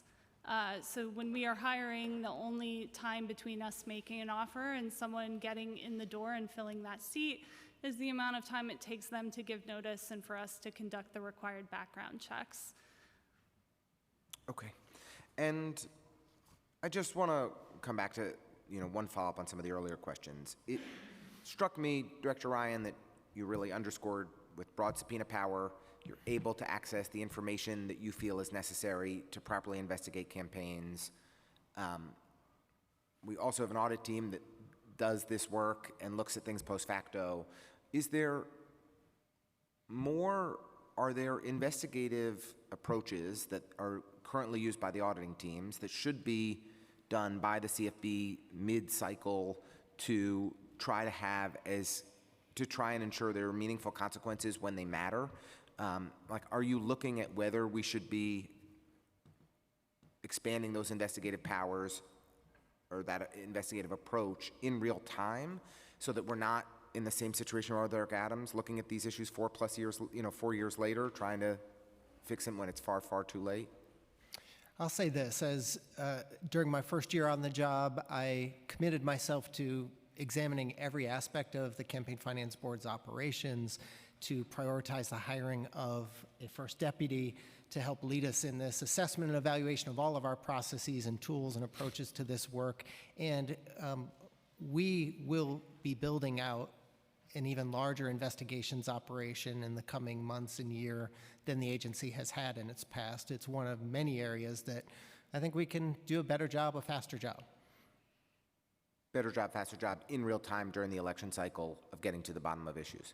Yes, and it goes for auditing generally, pulling up more of the auditing processes themselves into real-time pre-election or immediately post-election. For example, one of the ways that we're taking a big step to speed up our audits is to issue our IDRs, our initial document requests, immediately after the June primary for candidates who are not in the general election. That's a major change in practice for the agency. Historically, the agency has waited until after the November general election to send out any IDR. So every step of the process and the auditing process is so integrated with our investigation and enforcement process. Every step of it, we are re-examining, we're pressure testing, we're looking for efficiencies, we're building out, adding more resources and building out capacity where it makes sense to do so. Right. I mean, I know you don't want me to talk in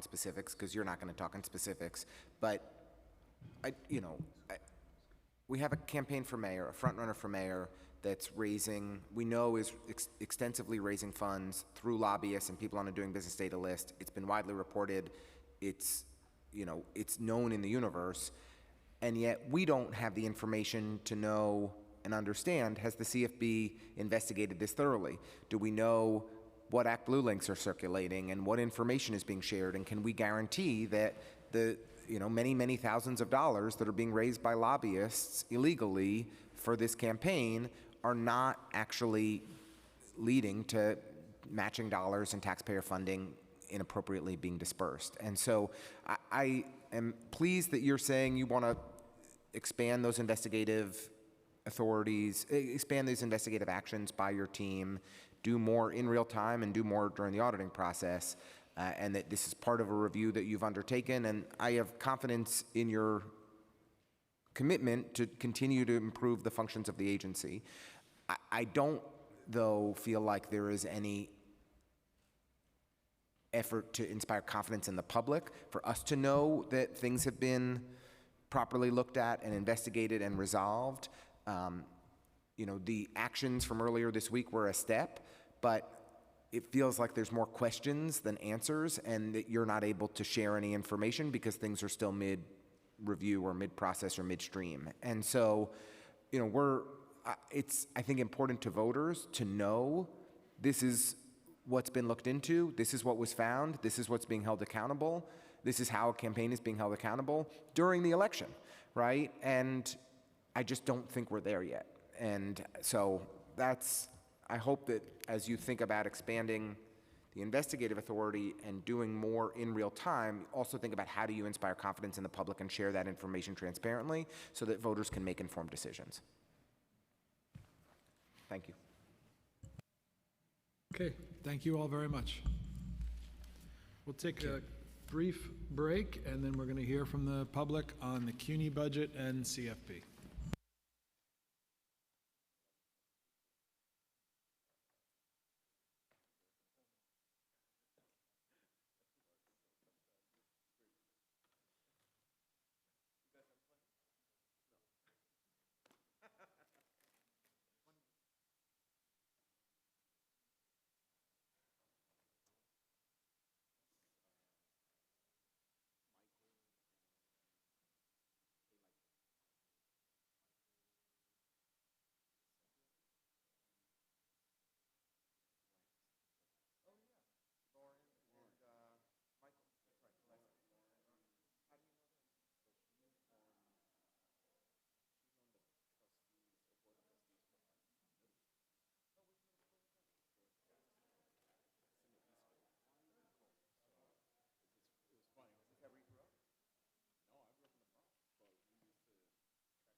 Okay. We're now going to open the hearing up for public testimony. I want to remind members of the public this is a government proceeding and that decorum shall be observed at all times. As such, members of the public shall remain silent unless they are testifying. The witness table is reserved for people who wish to testify. No video recording or photography is allowed from the witness table. Furthermore, members of the public may not present audio or video recordings as testimony, but they may submit transcripts of such recordings to the Sergeant-at-Arms for inclusion in the final hearing record. If you wish to speak at today's hearing, please fill out an appearance card with the Sergeant-at-Arms and wait to be recognized. Once you're recognized, you'll have 2 minutes to speak on today's hearing topics, either the CUNY budget or the CFB budget. If you have a written statement or additional written testimony you wish to submit for the record, just give us a copy of that testimony, give it to the Sergeant-at-Arms. You can also email us written testimony to testimony@council.nyc.gov within 72 hours of this hearing. Again, or no audio video recordings will be accepted. Okay, I'm going to call up the first panel now. Heather James, Jen Gabori, and John Dennehy.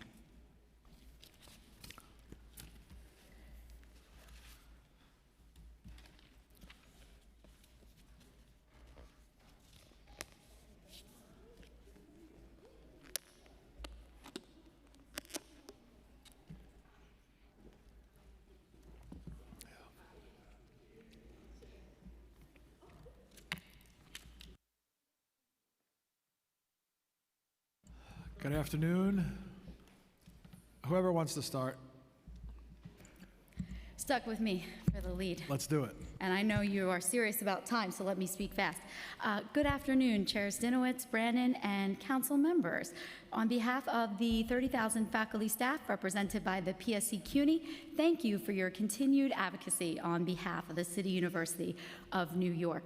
On May 1st, Eric Adams announced that all funding cut by his administration over the past 3 budget cycles would be restored. CUNY's community colleges, funded largely by the city, have lost nearly 500 full-time positions since Adams took office. We've heard a lot about that today, and his restorations of $96 million in operating money plus $30 million for ASAP, ACE, and Brooklyn Recovery Corps at Medgar Evers are critical, and we thank you, especially you too, Chairman, but the whole council, for the work that you have done to get us to this point. And we don't have to tell you, because as someone said, we're preaching to the converted, that this is critical, but it just gets us back to pre-COVID funding levels. So we are here to ask you to do more to help us remain the People's University and to help us bridge the funding gap created by the federal government's attack on our students and on our research. Councilmember Dinowitz, I know you spoke about that at length, so thank you. We are fond of saying that we move more students to the middle class than the Ivy Leagues, but how can we continue to do that with, I think we're now at 78 stop work orders as of CUNY's latest count. This agenda is harming us when we're just coming back from the mayor's cuts. So what do we want? That's what I came to tell you with 20 seconds. Well, we are hoping for additional operating support to help us navigate the cuts mentioned. We are hoping to continue to move toward an ASAP for all model to expand our most successful programs. We support your ask, Chairman Dinowitz, for more money for CUNY Reconnect. And of course, we love the MetroCard pilot, and you will receive student testimony on the importance of that. So thank you, council members. What is the total amount for your ask in addition to what's already in the budget? Well, in capital, it's about 400 million. In operating, we're falling right now around 100 million. It's a little bit in flux because, to be honest with you, what we wanted to see was CUNY's new report on the stop work orders, so we could give you a real number for the bridge money. We didn't want to just make it up. As of their March testimony, we were at 26 million.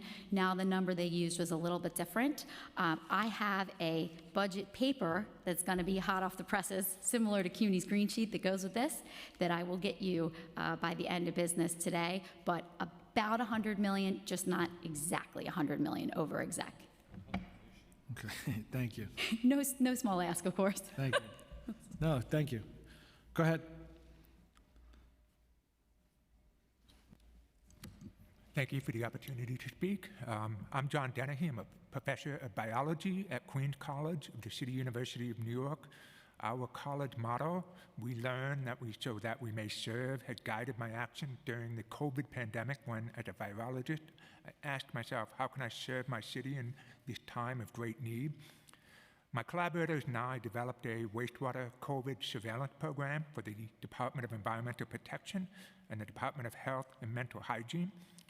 This program helped the Department of Health and Mental Hygiene to keep track of COVID's transmission surges in the city's communities. During this work, we discovered that these agencies faced critical personnel shortages in essential positions. I actually testified before the New York City City Council Committee on Environmental Protection in 2022. During this hearing, members of the council repeatedly emphasized the importance of expanding capabilities and personnel training in the public health arena. To address this challenge, I secured a $1.8 million grant from the U.S. Health and Human Services with Representative Grace Meng's gracious support to establish a CUNY wastewater epidemiology student training laboratory at Queens College. We also obtained $1 million from the National Science Foundation to create a wastewater epidemiology student training program helping STEM students transition from Queensborough and LaGuardia community colleges to Queens College. In the 1 year that this program ran, we trained and mentored over 30 community college students, and many of those are now transferring to Queens College. They would have spent this summer doing research and attending a DNA Learning Center sponsored boot camp at City Tech. Tragically, on May 2nd of this year, the NSF terminated this grant without possibility of appeal, claiming it no longer aligned with current NSF priorities. I believe the true reason was that we proposed training students from financially disadvantaged and underserved communities for high positions in the city agency.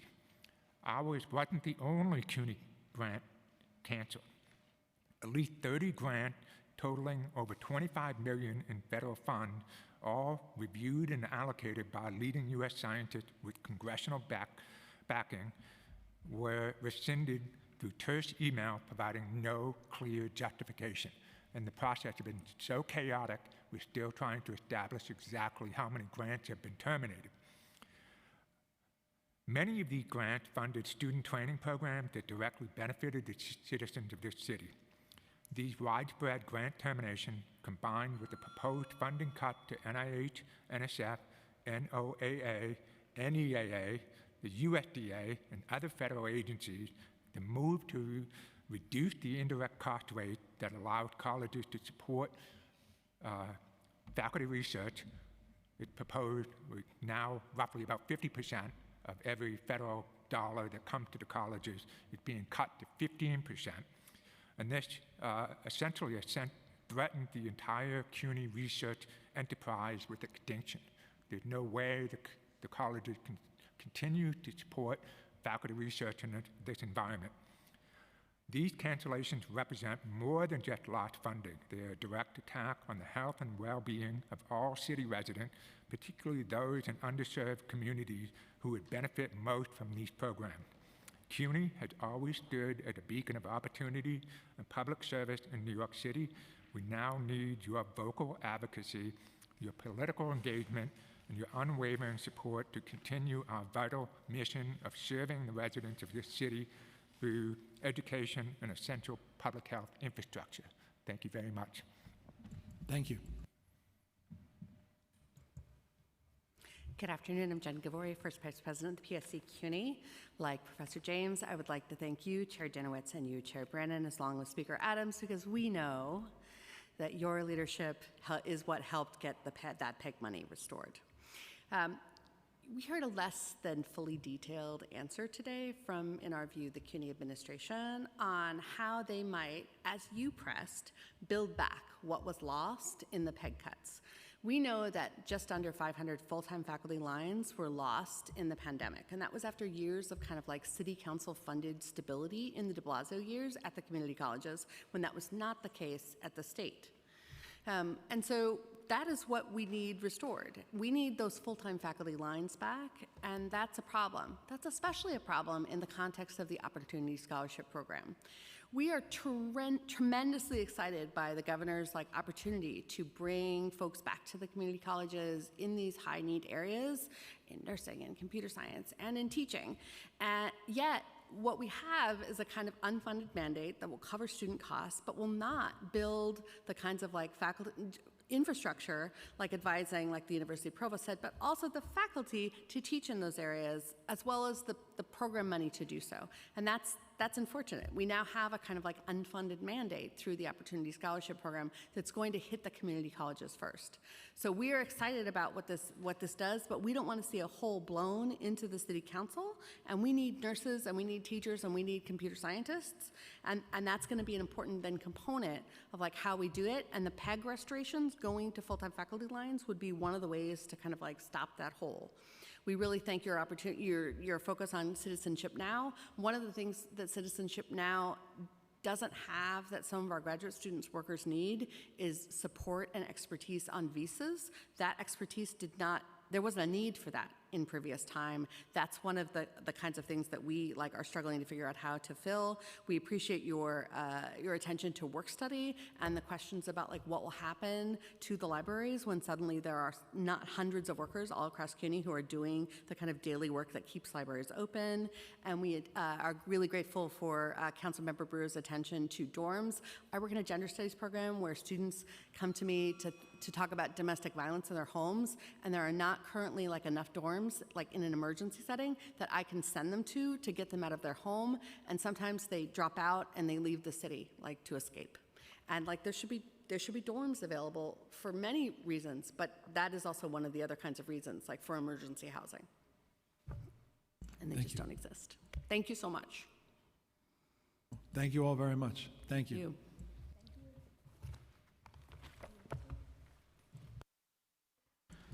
Okay, our next panel is Constance Lasold, Akeem Pollock, Daniel Redden, and Davia Willis.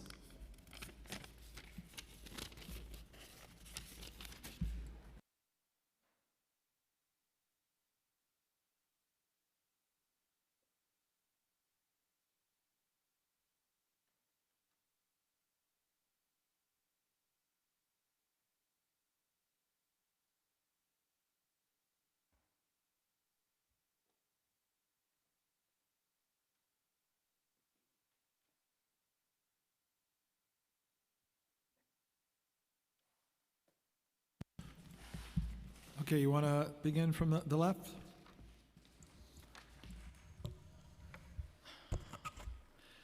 My name is Constance Lasold, and I am testifying today in regard primarily to Medgar Evers College. of the City University, which I have been involved with in past years intensively from the beginning. Just to give you one example of the very great importance of Medgar Evers, which I see that you have some special funding programs requested, and I am sure that you're going to be able to push them through. But to give you an example of the background, I spearheaded the funding of the Franklin Avenue Shuttle Neighborhood Garden, which was funded by the Eastern Parkway Coalition, which I've represented before. And at this present, that garden has gone on for about 50 years.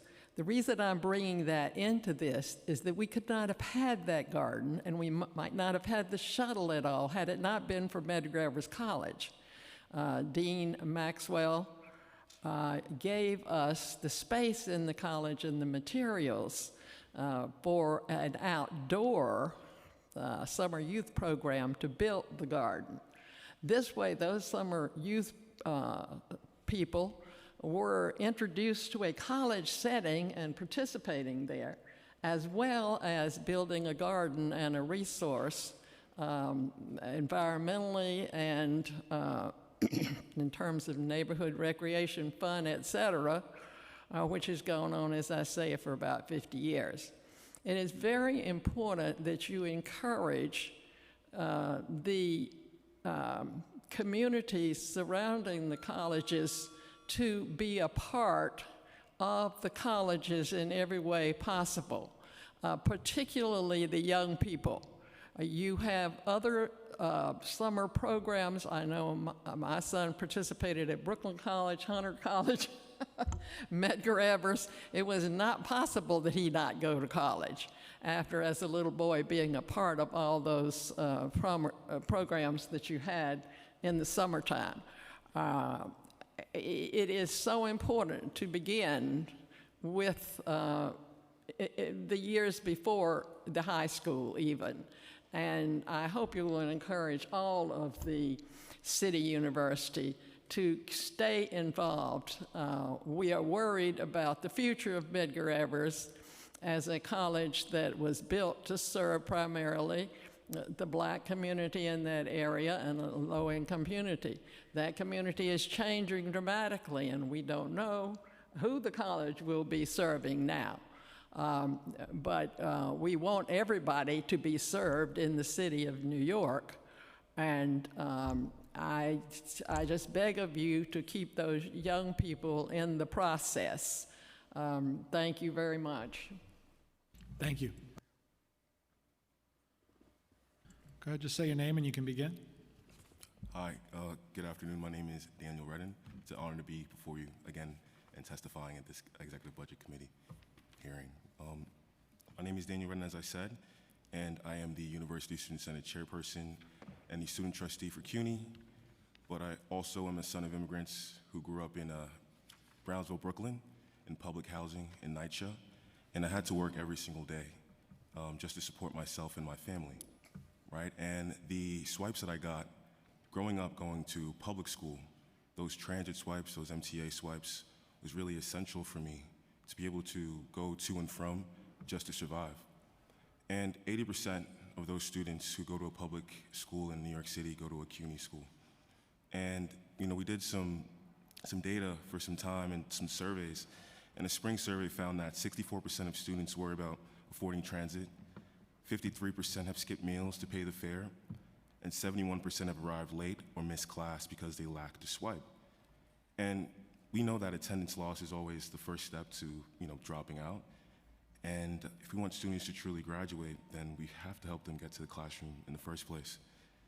And so this $5,000 appropriation in the green sheet this year from the CUNY budget request is, could possibly fund 4,000 semester passes, and each pass would be linked to a student ID, which lets CUNY track attendance, credit accumulation, GPA, and report the outcomes to this committee. Transit relief is it's the overwhelming sentiment and the overwhelming financial barrier, small financial barrier that CUNY students have highlighted. And so we're here yet again to reiterate that, and just want to say that one last time. So thank you, committee. Thank you very much. Hi, good afternoon. My name is Davia Willis, and I'm a student at John Jay. I'm so honored to be before you all this afternoon, and thank you so much for having me. Previously, with what my colleague said is really what I'm here to echo. I'm an international student from the island of Jamaica, and that means that my attendance is primarily out of pocket for school, which includes me affording to be able to travel to school.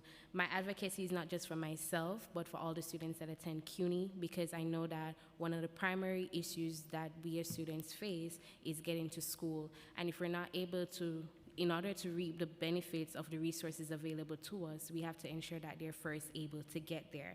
And so primarily what I'm here to do is to advocate and to once again reinforce the importance of having students access Metro cards and having them not to completely rely on or worry about how am I going to get to school, how am I going to complete school, or how long would I have to be here. And so that is all we ask, that you really strongly consider these Metro cards requests. Thank you. Hello, good day, everyone. My name is Akeem Polak, and I am a student at York College and the Vice Chair for Legislative Affairs for the University Student Senate, where we represent over 245,000 students. So, as previously mentioned, we're here to talk about something fundamental, which is just getting to class. You know, too many CUNY students, they rely on public transportation, and this became a huge barrier, not a bridge. You know, that's why we're urging the council to include the $500,000 in the FY26 budget to fund our pilot program for free Metro and Omni cards for all CUNY students. You know, through the USS, we've gathered petitions, over 5,000 students who shared how tired they are of choosing between the fare and their future. And, you know, I've seen personally classmates skip meals, you know, ask friends for swipes, or even walk long distances just to make it to campus. So it's not just an inconvenience, it's just unjust. And just to put all the numbers into play here, over 200,000 students, they depend on public transportation. And then a monthly Metro Metro card or Omni card costs $132. So that's around $1,500 a year. 64%, they worry about affording transit. 53% of students, they have skipped meals to pay for it. Over 70% have missed or been late to a class because of fare costs. That's a problem because it affects your GPA and your attendance record and overall your position in school. So these aren't just statistics, they reflect real setbacks, delayed graduations, and broken momentum. So it's about equity. Transportation costs hit low-income, first-gen, and working students the hardest. Free transit for CUNY students would immediately ease the pressure, improve attendance, and help more students stay on track to graduate. So we're not asking for the impossible, we're asking for an investment in potential, because there's a chance for the city to put its values into action. Thank you. Thank you all very much for your testimony.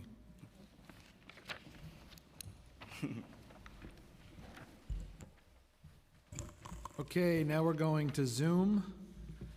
First is Sakina Trice. You may begin. My name is Sakina Trice. I am a senior staff attorney in the Disability Justice Program at the New York Lawyers for the Public Interest. Thank you for the opportunity to testify today about the urgent need to support students with disabilities in higher education here in New York City. I am a person with a physical disability, and so this issue is personal to me in many ways, and I identify with the struggle to have services that are accessible and inclusive in my educational pursuit. Over the past year, NILPI has expanded our work in higher education accessibility, and we found that students with disabilities face significant, often systemic barriers to inclusion, particularly across CUNY campuses. Students come to our office detailing how they are routinely denied reasonable accommodations. They are met with hostility from the disability service offices that are meant to support them. They are harassed. They even explain how when their accommodations are approved by the DSO, certain professors still do not implement their accommodations. And so this is not just an issue of policy failure, it's a civil rights Thus, we support CUNY's $2.1 million FY 2026 budget request to improve its disability services office.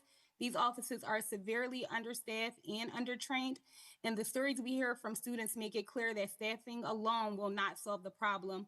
Ongoing training and accountability must also be prioritized. Although the budget includes some increases, which indicates little progress, it is still not enough to provide the proper supports to students with disability. We urge the council to investigate ongoing discrimination, allocate critical funding, and help us build a more inclusive system for all students. Thank you for your time and your commitment to equity. Thank you very much. Now we have Christopher Leon Johnson. Okay, hello. My name is Christopher Leon Johnson, and I want to speak on this right now. All right, first off, this hearing, I believe that this hearing with the governmental operations was nothing but attack on Andrew Cuomo on behalf of the Speaker, Adriana Dale Adams. I understand that he took $1 million donation from DoorDash via the PAC, but the City Council need to be transparent and admit that a lot of these members, especially the chair of the governmental operations, takes money from DoorDash too via Transalt. Transalt takes money from DoorDash via their nonprofit. It's on the website. It's the facts. While a lot of elected officials love to stand next to Transalt and open plans. So at the same time, I understand that people can see that they can say that Andrew Cuomo to fix the city took an unethical donation from DoorDash because they are trying to get rid of the minimum wage. At the same time, the minimum wage and charge the restaurants more money. But at the same time, the city council need to be transparent with themselves, and especially our controller, Brian Landers, that they work with DoorDash too. So it's kind of a hypocritical stance when we have elected officials that was outside City Hall, just as like Reynoso, standing crying about Andrew Cuomo taking a $1 million donation from DoorDash, but at the same time, he's one of the biggest champions, the biggest shills and panders to DoorDash via Transalt. They love Transalt. Reynoso was on camera praising Transalt. So if you love Transalt, you should love DoorDash too. So the same, but by the way, and one more thing about this, about the education committee is that, look, they need to have a special committee within the city council led by Ina Vernikov on the city council task force to combat anti-Semitism. Ina Vernikov need to lead that subcommittee into that city council. I hope that this finance chair and this education committee chair, Mr. Eric Dinowitz, make a subcommittee within the education committee on the combat anti-Semitism, because there's a lot of anti-Semitism in the city. Your time has expired. They need to work on it. So, like I said, thank you so much. Like I said, they need to stop this tax on Andrew Cuomo. So, thank you so much and enjoy your day. Thank you very much for that testimony. Okay, with that, this hearing, what is this, day 4? Yeah. Day 4 hearings are adjourned. We'll see you tomorrow. Thank you.